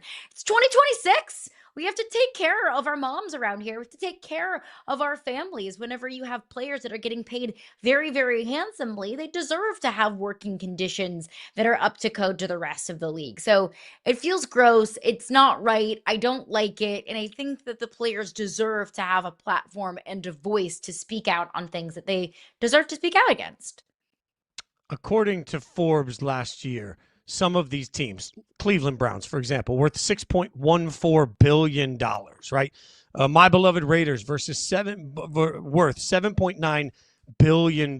Keep going. The Jets worth $8.1 billion. I'm saying that right now because imagine any other company in the world that would turn around, get employee surveys, and then say, nope, the last thing we want is these to actually be made public. Now, at the end of the day, one thing to keep in mind is that they're not eliminating report cards. I hope, and all the way to my core, the players are even tougher on owners now because they're not going to be publicized. And then what I know is that reporters out there will get every single one of these. And I hope that for the next several years, what happens is bad owners get eviscerated by their players, and then it gets leaked every single time. Because here's the fact of it. At the end of the day, we have no problem letting the world know if a quarterback's bad at his job. We have no problem allowing, and owners have no problem allowing media to sit there for hours on end and chastise every single decision made by a coach, a quarterback, a wide receiver, a defensive lineman throughout the course of a game over and over and over for days on end. And what you have right now are the Mark Davises of the world, the Woody Johnsons of the world, the Bidwell families of the world, the Haslams of the world. I'm going up and down the list. Those are just some of the owners whose teams suck every single year. And a big part of why their teams suck every single year is that their owners are terrible at their jobs. And now you've taken away the one modicum of any sort of accountability we have. Shame on you. Every single one. Woody Johnson has people in the building call him Ambassador Johnson because he has been an ambassador for the United States of America. You are an ambassador sitting there with foreign countries, and you're incapable of taking the amount of criticism that comes with your players telling you you're bad at owning your business. Shame on you, Woody Johnson. You are a coward, and you are hiding behind anonymity, trying to stop any level of accountability when, frankly, you are welcoming accountability for everybody that works for you and not for you yourself. It is small. NFL owners have never looked smaller than they do right now. They are petty and they are children. They deserve to be just absolutely raked over the coals repeatedly for their ignorance in this decision. All well said by you. 1,000%. And I think the reason why I am most frustrated about this is because the report cards actually worked. The report cards being publicized and subject to public criticism by the court of public opinion, it caused change. Because we saw some of these report cards when it was F- travel conditions, F- locker rooms, F- treatment to families. That then sparked outrage from fans that actually forced the owners to do something about it. It's a good thing. Like, sometimes you need to be held publicly accountable for things, especially when you're the billionaire owner of a billionaire operation or billion-dollar operation. That it's a good thing that caused change, because there were years when we saw F go to B+. Good, because they changed something, because they did something about it. So I think that's really the root of it. And of course, all of it that you just mentioned, the spinelessness, the how cowardly it is for some of these owners to love to play owner, but not actually be held accountable for owning a billion-dollar business. It was the fact that it was working, that it was a good thing, that it could be a red flag to some free agents out there. Of, look, I can go anywhere I want. I'm gonna be, compensated relatively similarly elsewhere. Well, I want to go somewhere with A+ travel conditions instead of C- travel conditions. It was working. The whole point of making them public was actually working, and I guess it's worked a little bit too well for some of these billionaires that now they're getting scared by it. And that's the funny part of it, Caroline. Like, I look, at the end of the day, I know this is a controversial take. I don't know why, but I'm pro-billionaire. You go out there and you make your billions. Cool. Good on you. You're worth billions of dollars. That's fine. Like, congratulations. You're a billionaire. I'm not going to hold that against you. What I don't like are billionaires that are scrambling. And this just continues a problem we have in the NFL. We have an ownership problem in the National Football League. Whether it's owners sitting at the podium that absolutely make asses of themselves when they're doing press conferences, whether it's owners that sit like the Stephen Ross sitting at the podium, not even able to tell us who he actually hired without looking at his notes. Like, we have an ownership problem. And what I feel like we have right now are a bunch of old billionaires that are turning around saying, well, you can't say that about me. This isn't Landman. This isn't a TV show. This is real life. You own a business. And if you own a business that fails, the NFL is one of the few places in the world where your business can fail every single year, and you just keep making money. Well, we spend so much of our time as a society yelling at the commissioners of every respective league without acknowledging that the commissioners are just meat shields for the owners. Like, you shouldn't have a problem with Roger Goodell. You should have a problem with your favorite team's owner, because that's the person that pays Roger Goodell to take all of the bullets while they just sit back there behind the wall and say, hey, everything's going to be just fine. This is just another example of owners and accountability. And I want billionaires that will stand up and say, you know what? How can we do it better? I want billionaires that approach their business like, how can we fix this thing all the time? The NFL has an ownership problem because it feels like you have a bunch of people in these situations that have made just lifetime money, and that now they have a lifetime amount of money coming in every single year for their favorite football team, and there's no real incentive to be great. Nobody's pushing these owners to get better at their job of owning the team. We fire coaches, we fire GMs. I've said all the time, you cannot fire owners. But the one thing you can do is at least be very public in the way that you view the job that they've done. So shame on you, NFL owners, because I just don't understand how you expect anybody to give you any benefit of the doubt if you can't take basic level criticism from your lowest levels of employees. If you are worth, as Woody Johnson is, $4.2 billion according to Google right now, and you own a football team worth as much as the Jets, and you can't handle somebody that makes $500,000 a year telling you that their food should be better in the cafeteria, shame on you. Like, well, what are we talking about here, Caroline? It drives me crazy because there's already no accountability, and the only accountability we had is now being flushed behind a wall that is no different than when we live in an NDA society where everybody wants to keep information private. If you are worth a salt at your job, then you have the you-know-whats to let your critiques be flown as publicly as possible. Every one of these owners should be ashamed that they don't. And I also feel like I learned a lot from these report cards. I mean, there's a lot of owners that you can look across the NFL, and it's very obvious that they have bad ownership. Mark Davis, bad owner. Amy Adams-Strunk in Tennessee, bad owner. The Haslam family in Cleveland, bad owners. And the Deshaun Watson situation is the only example of data that you should really need to know that the Haslams, bad ownership. Mike Brown in Cincinnati, cheap owner. So and you're seeing the results from bad ownership, from teams that are consistently drafting at the top of the draft and teams that are consistently falling short of that below 500 threshold. But I learned from the NFLPA report cards a couple of years ago, Clark Hunt in Kansas City, bad owner. Like, sometimes there are bad owners that get their asses covered because they have good players. Like, I don't know, for, the brand new Bengals fans that have just been paying attention to the Cincinnati Bengals because Joe Burrow is hot and because they've been good as of late, that Mike Brown's a cheap owner because Joe Burrow has kind of covered up a lot of those warts. A good quarterback that wins you a bunch of games makes a bad owner look really good. Patrick Mahomes and Chris Jones and Travis Kelce and Andy Reid have covered up for the fact that Clark Hunt hasn't been a very good owner.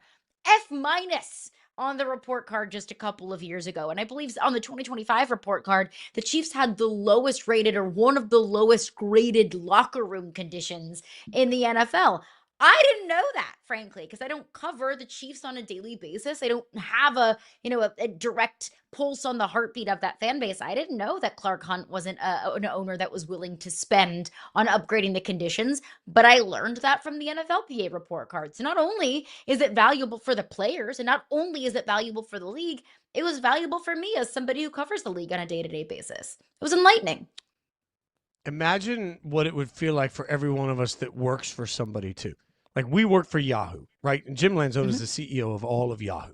If we were allowed to publicly put out report cards every year, and then all of a sudden one report card came out was bad, and then the next day the policy came in, well, we're no longer publicizing that, how would we feel? If everybody that worked at a place like ESPN filled out a report card that went public, and then all of a sudden Jimmy Pitero came in one day and said, well, we're not going to make those public. That is now against the rules. How would everybody feel that works for that person? Would you feel heard? Would you feel seen? Would you feel respected? At the end of the day, that is all part of what is supposed to be creating a culture. Culture is created from the top down. Making sure that your employees feel fed and feel heard and feel seen and feel like they have some level of worth, that's good business. And most billionaires that own companies understand that. The fact that instead of doing that, what we're doing yet again for the NFL is hiding behind legality just shows you how out of touch most of these owners are with what fans expect, with what their employees expect, with what players deserve, the simple things that you could do for players that would make life easier when it comes to regular CBA negotiations and regular payment. It's all forgotten by the ignorance being showed by a bunch of people. You can be very successful and still do dumb things. I think 32 NFL owners just reminded us that while they are successful and they are obviously smart enough to own an NFL team, they have still done something very stupid. I hope they change it. I hope they fix it. Or I hope they continue to get challenged in court in ways that they lose until they are forced to put all of their cards on the table over and over again. We'll have more on that, by the way, coming up a little later in the show. But coming up next, a college football playoff proposal you absolutely can't miss. Is a 24-team college football playoff coming? We'll tell you about it.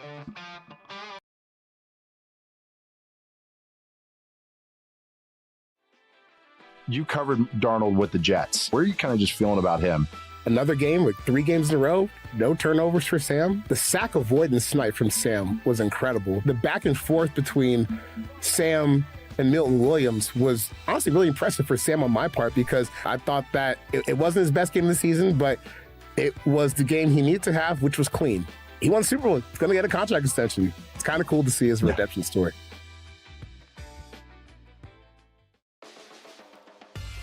What was it like being at MSG? Like in the back, the locker room? Like, could you feel that it was a little different? It's a total different experience from being there as a spectator to actually being there backstage and all of that stuff. Total different experience. I was so tuned into my fight. I don't even think I was looking at the referee. I'm just there, just kind of just like looking down. I'm listening to what he's saying, but at the same time, I'm just thinking about the fight. I'm like, yeah, all right, y'all done? You ready? Right? Yeah. All right, it's time to go. The Premier League has gotten so successful. Survival has become such a priority. Maybe that doesn't lead to the most like entertaining football match. The one thing that you want to avoid is having this like runaway first place team by Boxing Day, which happens more often than not. This has been, I would argue, a little bit more exciting this season. The entire mid-table is packed. Yeah. So as an Everton fan, I'm like, yeah, we in the mix. For Clippers fans, I just feel bad, Tom. I mean, I feel bad. It's always something with the Clippers. It's always something. And then, the year begins and the whole aspiration thing, and then the team sucks. And then they start winning and they make a run and they're in the play-in and the playoffs are ahead. And then this all happens. James Harden does it again. He asks for another trade. An internal Big Ten document explores a 24-team college football playoff. It offers a peek at what the model could look like as another offseason of CFP discussion is set to unfold. A lot of details on this. CBS's Dennis Dodd called it brilliant. It featured more on-campus games and play around the NFL schedule. It would remove, I should say, conference championships. Caroline, what do you think? Do you like this plan that the Big Ten has thought out? No, it's dumb. I don't like it at all. I think that you can have more on-campus games without doubling the field. I do like that about that. I want more on-campus games. The on-campus games are awesome. I don't think it's fair that if you have a first-round bye, you don't get an on-campus game. So just add an on-campus game in the 12-team playoff, have, half of the New Year's 6 games one year, and then the other half the next year. Boom, solved. I was able to fill a need from the fans without expanding the field to 24 teams. Do we need 24 teams in a college football playoff? Like, I hear you on not coinciding with the NFL calendar. I think that's incredibly important. It should be at the top of the priorities as we talk about the future of the college football playoff. Don't compete against the NFL, because if you do, you will lose. More home site games, I think that needs to be a factor in all of this. But I think that what we're losing and what we're missing the forest for the trees are, do we have the best teams getting in the college football playoff? Does this serve a need? Because you know what I didn't say coming out of this year's college football playoff? Man, you know what I really wish we had? BYU Houston. That's a better game on the hardwood than it is on the gridiron. You know what I never thought at any point in this year's postseason? Man, you know what I wish we had in the college football playoff? Utah, Michigan, or Vanderbilt, Virginia. I don't need those games as college football playoff games. And that's what the games that we would get in this proposed format. That's what we would have gotten this past year. I don't need that. I already felt like there was a lack of interest, or at least a fall off of interest, game over game over game and round over round in the college football playoff. The last thing that we need is less intriguing matchups. Sure, it's more games that mean something, but it's games that aren't as intriguing and matchups that aren't as good. I don't need this, and I don't need this at the sake of the conference championship games. Those games matter. It may not matter to us. We might not talk about, oh, Georgia, sure, they lost in the second round of the playoff for the second year in a row, but man, they won the SEC championship game. I understand that that doesn't carry as much weight now as it used to, but that's still, like, those games still matter for a lot of these conferences. A lot of these conferences rely on the income that comes in from a conference championship game. So I would way rather have a 12-team playoff with conference championship games than Texas Tulane in the first round of the playoff. No, thank you. Well, first and foremost, the conference championship games are irrelevant. And financially, this replaces that, because one of the things that this proposal points out is that ESPN's only guaranteed for 14 games or 14 teams in the college football playoff. Anything above and beyond that goes to open bids. So Fox, CBS, everybody else can bid on games. That's where they make up the money that would be lost by conference championships. I think conference championship games are a waste. And the proposal by the Big Ten specifically points out that the risk of losing a game or a risk of injury in a conference championship game makes it pointless versus a playoff game. So they replace it. They give me games every weekend, which gives me more chance at momentum. And while you say that BYU, Utah might not be a game that any of us care about, my answer to that is, first and foremost, Texans Steelers is not a football game most Sundays anybody wants to watch. Texans Steelers in the NFL playoffs, we flock to it because it's a playoff game. So if you tell me that it's BYU, Utah in the regular season, most people won't care. But at the end of the day, what would we rather see? A Mountain West matchup for the Mountain West title between Boise State and UNLV dug in at 10 p.m. that no one's going to watch? Or give me an NFL or a college football playoff game involving those same two teams? Now all of a sudden people care because it has the word playoffs on it. So by keeping a playoff game every single weekend, by giving us some sort of momentum, by opening it up to multiple TV partners where it can be bid on, it makes everybody money, which is important in this process. It builds better momentum, which leads us to a national championship game. It gives us more teams that we can actually care about some of the games on, because the argument from the beginning of the college football playoff is it would devalue games in October, November. It didn't do that. It's done the opposite. More fan bases are watching more college football. You assign the word playoff to a matchup. I don't care if it's Virginia Vandy. Virginia Vandy on a regular Saturday, nobody's watching. Virginia Vandy college football playoff matchup on a Saturday, we're talking about it on this show on Wednesday, Thursday, Friday. Who's going to win this playoff matchup? We'll get more attention to matchups that otherwise wouldn't matter. We get more teams included in it. And in a world where we have 14 out of 32 NFL teams go to the playoffs every year, including undeserving teams, we've learned to accept that. We flock to the playoffs because they have drama.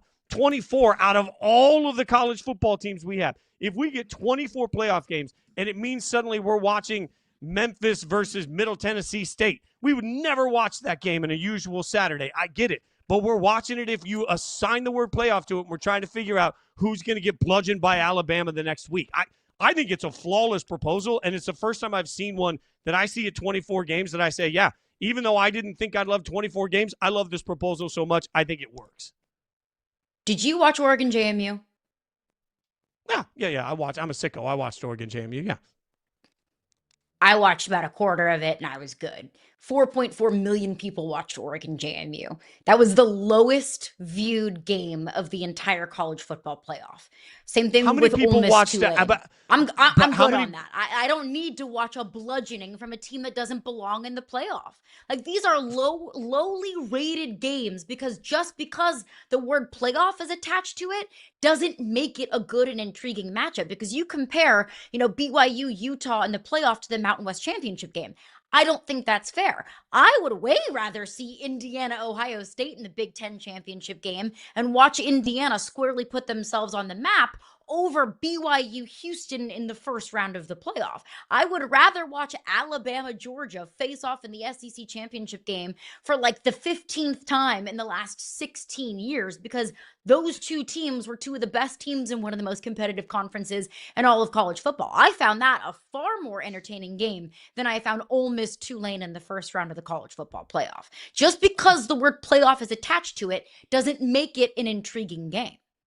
Yeah, but if my argument is against the conference championship game, I just looked it up. The American Athletic Conference Championship, the AAC that Tulane is part of, that conference championship game on network TV drew 2.5 million people. So 2 million more people would watch a bloodbath. What about the Big playoff Ten game championship game? than watch it. I mean, but the Big Ten championship game. Now we're talking whatever ratings the Big Ten championship game would get for Indiana versus Ohio State. That would be bigger in the college football playoff. Like, that's what we're inevitably going to get to. If all I have to do is replace the interest level of the Mountain West championship game or the AAC championship game, that's what we're talking about. I'm still going to get Ohio State, Indiana later in the college football playoff. And judging by the numbers that everything other than New Year's Eve did this year in the college football playoff, people flocked to it. We had historic, like Miami, Indiana shouldn't matter, but everybody watched it. Well, that was the national championship game.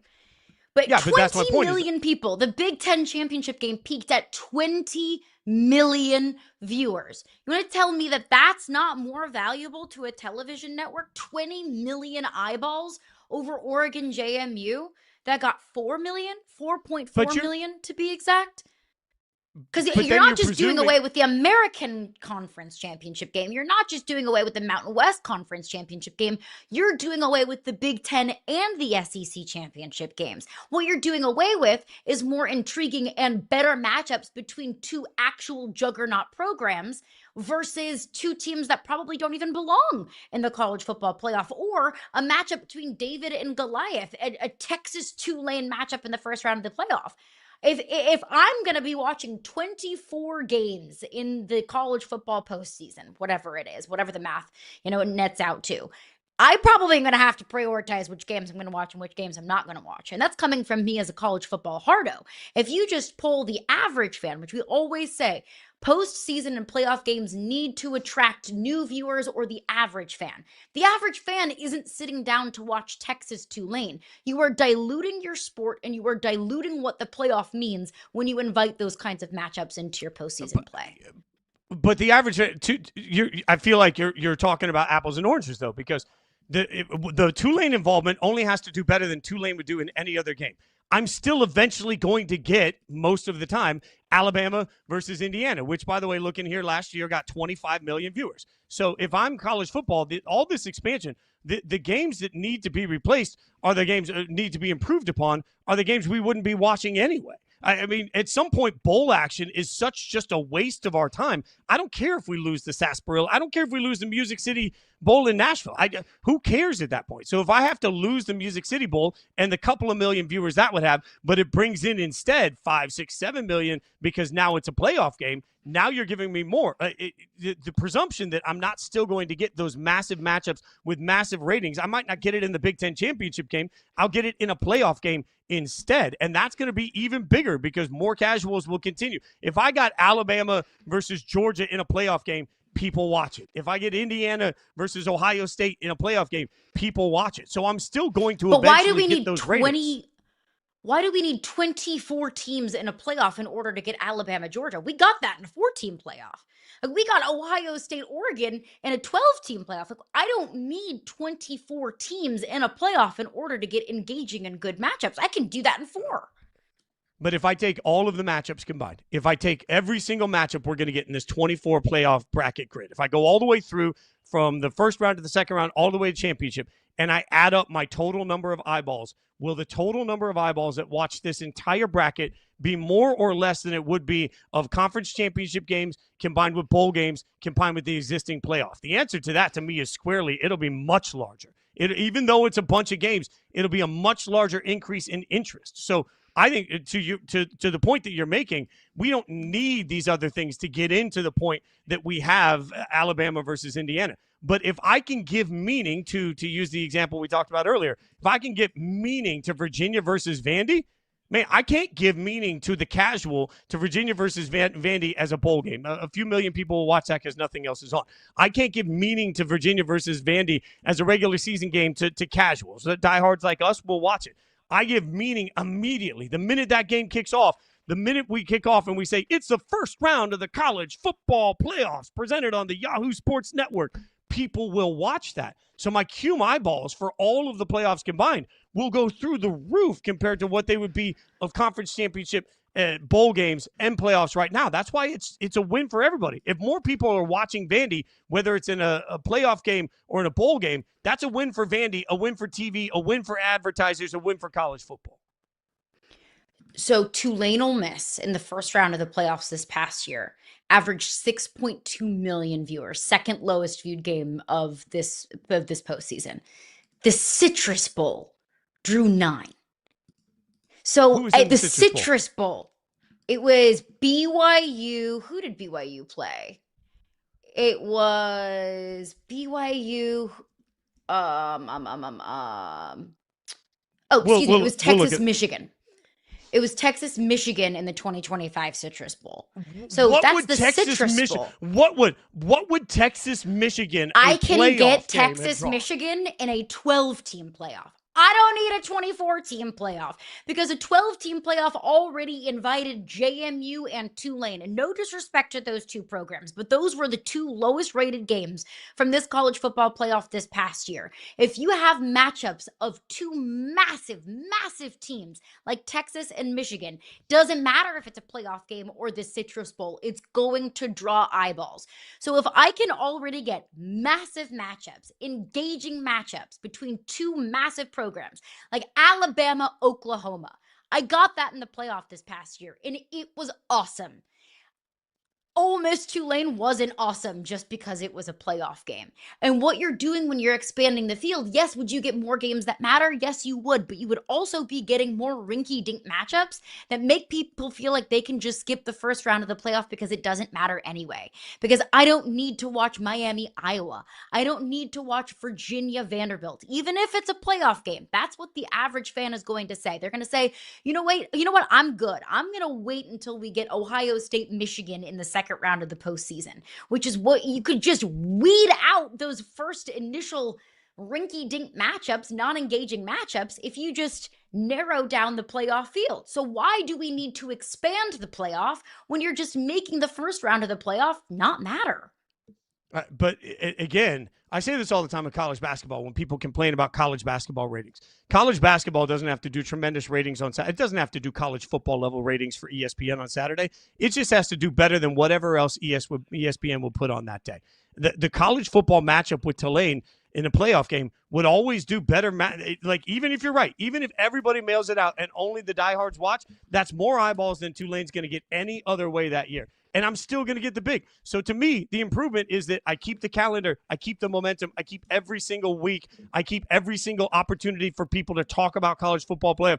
I will die on the hill that there is not a single Tulane game next year we will break down on this show until we get to the college football playoff. And then it gets a Thursday segment here. It gets a Friday segment. It gets a what to watch. It's better publicity. We didn't even talk about sport. Tulane when they were in the playoff this past year.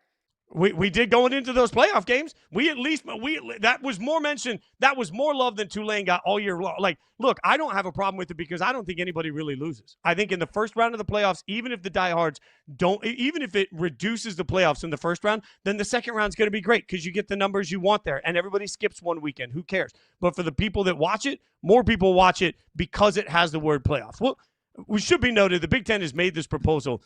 It's not actually a firm in the grasp proposal at this point. This is just the Big Ten's thought, and it's the best thought I've seen so far, but there'll be plenty more. There's a reason college football hasn't agreed on it. We will find more arguments on it, I'm sure, because we love college football and we're so passionate. But coming up, we got to get into the NFL.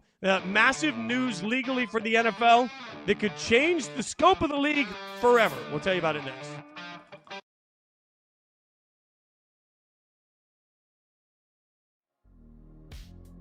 Who's the dream fight? Like, who's the final boss for you? Nyla Inoue. Yeah, that's the one. Yeah, I feel like he's the guy. What a freaking fight that would be. Yeah, that would be amazing. How far away do you think you are from this, like, maybe being a thing? I would say maybe a year. Yeah. Maybe just a year away. Yeah. It's Is the right dream there. to try to like get more belts so that entices him to come after you? Okay. 100%. He's going to get a wake-up call fighting a guy like me. And Kenneth Walker wins Super Bowl MVP. The way he's kind of molded his game to work for him has been fun because it's such a hard turn from where he started. Sometimes it feels like a more dramatic version of like how Le'Veon Bell used to run the ball, how Le'Veon would stop and wait and see things open. But Le'Veon, like, he was hugging the ass of his centers and his guards. Kenneth is he's like step back so he can see the whole picture open up. And then when it hits, he's off. The Sixers, to me, are the biggest loser of the trade deadline. You get these middling picks for Jared McCain, one of your most promising young players, to duck the tax. Just a joke. If I'm a Sixers fan, I'm infuriated. The Sixers, losers this trade deadline. It's just so disappointing for Philadelphia, man.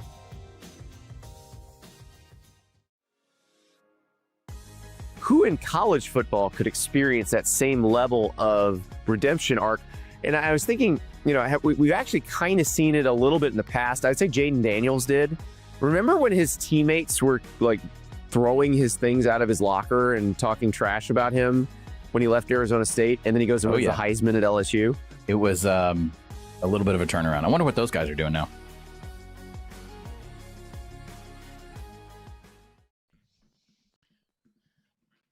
Through the efforts of Brian Flores, Steve Wilkes, and Ray Horton, the NFL's long-standing practice of forcing non-players into arbitration control by the commissioner may finally be ending. That from Mike Florio on Pro Football Talk on something we've talked about on this show regarding the John Gruden lawsuit that is now carried over to a separate lawsuit involving several former coaches in the NFL, current coaches, former head coaches in the NFL, regarding discrimination, racial discrimination.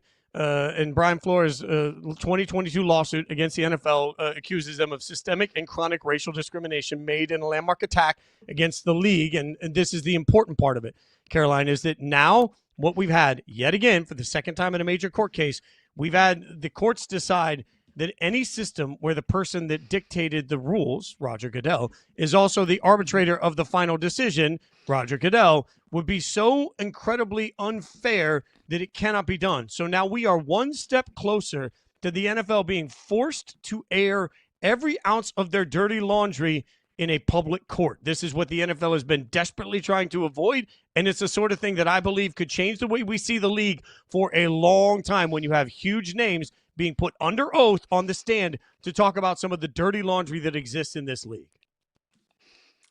People in the NFL always talk about protecting the shield and protecting the league, whatever it takes. Airing your dirty laundry isn't going to be the best thing for the shield, but maybe it's just the best thing for justice.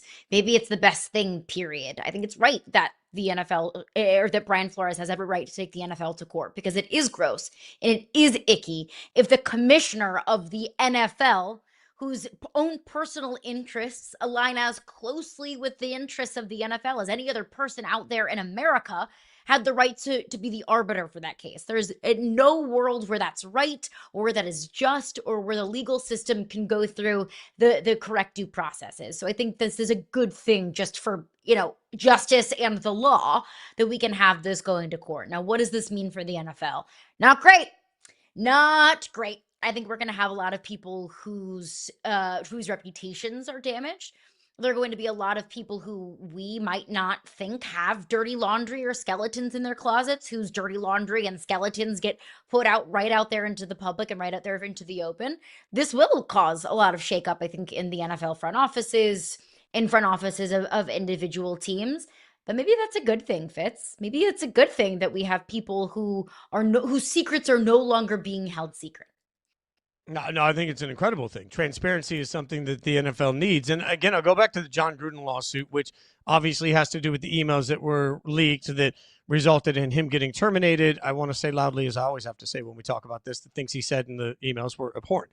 But he is suing the league. And one thing that we've asked before in the show is, how much do you have to offer somebody that's made over $100 million reportedly in his career for his reputation, right? The NFL has tried to settle that out of court multiple times. But the most interesting nugget to that came a couple of weeks ago when we found out that the filing for Gruden plans to summon to the stand in public court Roger Goodell, Washington former Commanders owner Dan Snyder, Mark Davis, Jerry Jones, Robert Kraft, DeMaurice Smith, that used to run the NFL Players Association, also mentioned. He also is calling designees of the Giants, Seahawks, Jets, Dolphins. We're talking about open court where everything that's ever been said by any owner could be put on display. The NFL tries to keep these things in arbitration because what they're really trying to do is enforce essentially non-disclosure agreements, keeping their business behind closed doors so that nobody finds out what's going on. The Rooney Rule is something that is often debated. It's argued about. And there's plenty of discourse from people smarter than me about the benefits or the lack thereof. There's plenty of discourse about the league's policy and the way it runs and whether or not it truly is working. We talk about this all the time. Roger Goodell, who you see on the screen, had to answer questions yet again about the Rooney Rule and whether it's working. Now you have a group of coaches that have been impacted by the Rooney Rule that are suing the courts that are now going to get their day in court in an open court. This is truly the worst case scenario. And I believe that the NFL has always figured that they could buy their way out of any situation. When you have the money that these owners have, you figure that at the worst case, you could just make it go away. But again, I will ask, whether we're talking about Brian Flores or John Gruden or any of the people that are currently suing the NFL, what's it worth to you when you Google your name and you see things on Google searches that you think don't represent you and who you are? What's it worth to you when you feel like your reputation has been tarnished? What's it worth to you when you feel like your grandkids are going to read certain things about you that will make them see you in a certain light? I think what we're learning right now is that in the modern era, when people can make generational wealth doing what they do as coaches, man, suddenly we're seeing a different type of coach, a coach that's willing to stand up to the league. I think it's wildly important. The Rooney Rule needs to get right? Whatever the Rooney Rule needs to be, it needs to get right. So Brian Flores and Steve Wilkes and everybody else taking the NFL to court at least gives us the opportunity to see transparently, with no BS and no PR statements, is it right? What's working? What's the policy actually, and how does it truly get impacted? So I think this is an incredible moment, a powerful moment for everybody to stand up to the NFL. Yeah, look, and the Rooney Rule is inherently flawed. Anytime that you have a rule, any organization is going to find a loophole around that rule. And unfortunately, there are people who are the unfortunate beneficiaries of just having interviews just because they have to check a box, and it's just a waste of their time. It's inherently flawed. It's good in nature, but there are flaws to it. Good on Brian Flores, because you and I talked about this, Fitz, throughout the coaching carousel. We didn't think that Brian Flores was going to get a head coaching job because we didn't think that there was going to be any owner across the league who would hire a head coach who was actively suing the league. So what Brian Flores is doing is altering his career and his reputation for the betterment of the league and for the betterment of minority coaching candidates in the league. I think that's really valiant. And it's a scary moment for the NFL. The NFL is such a boys' club that things have happened on the inside of the NFL for a long, long time. And they probably do a lot of things the same way just because that's the way that we've always done them. I've always said if we've done everything the same way that we've always done them, then this world would be a very different and very scary looking place. So if Brian Flores is, bravery is what the NFL needs to shake things up, to stop doing things the way that we've always done them, then good on him, even if it does make things really uncomfortable for a lot of very important and powerful people in this league. There's also the possibility that the NFL believes it's done absolutely nothing wrong in all of these lawsuits. True. And if that's the case, if you've done nothing wrong, then transparency shouldn't fear you. And I will die on this hill all day long that if the NFL believes that they are in the right on all of their lawsuits, avoiding arbitration in today's world is important because it gives fans the opportunity to give a little trust back to the league when we actually see how it plays out. I fear that that's not what the NFL is trying to do. They're not trying to win back any mindset here. The NFL is just trying to throttle back people. We will continue to break this down. Of course, we'll be back tomorrow morning at 9 a.m. Eastern. She's Caroline Fenton. I'm Jason Fitz. Thanks for watching Yahoo Sports Daily. Come back, see you tomorrow.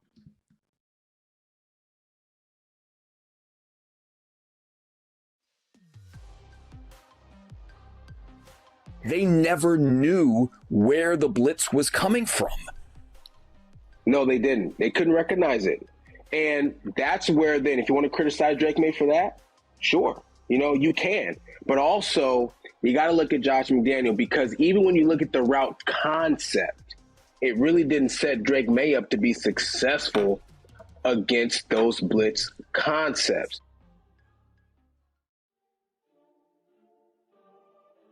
Because make no mistake, there are some absolutely outstanding players in this year's draft. But Flag, if you don't think he's special, I don't know what to tell you. I said it last year in my draft guide. There has not been another prospect with a higher floor with still an amazing ceiling than Cooper Flag. With Flag, the floor is just all-star.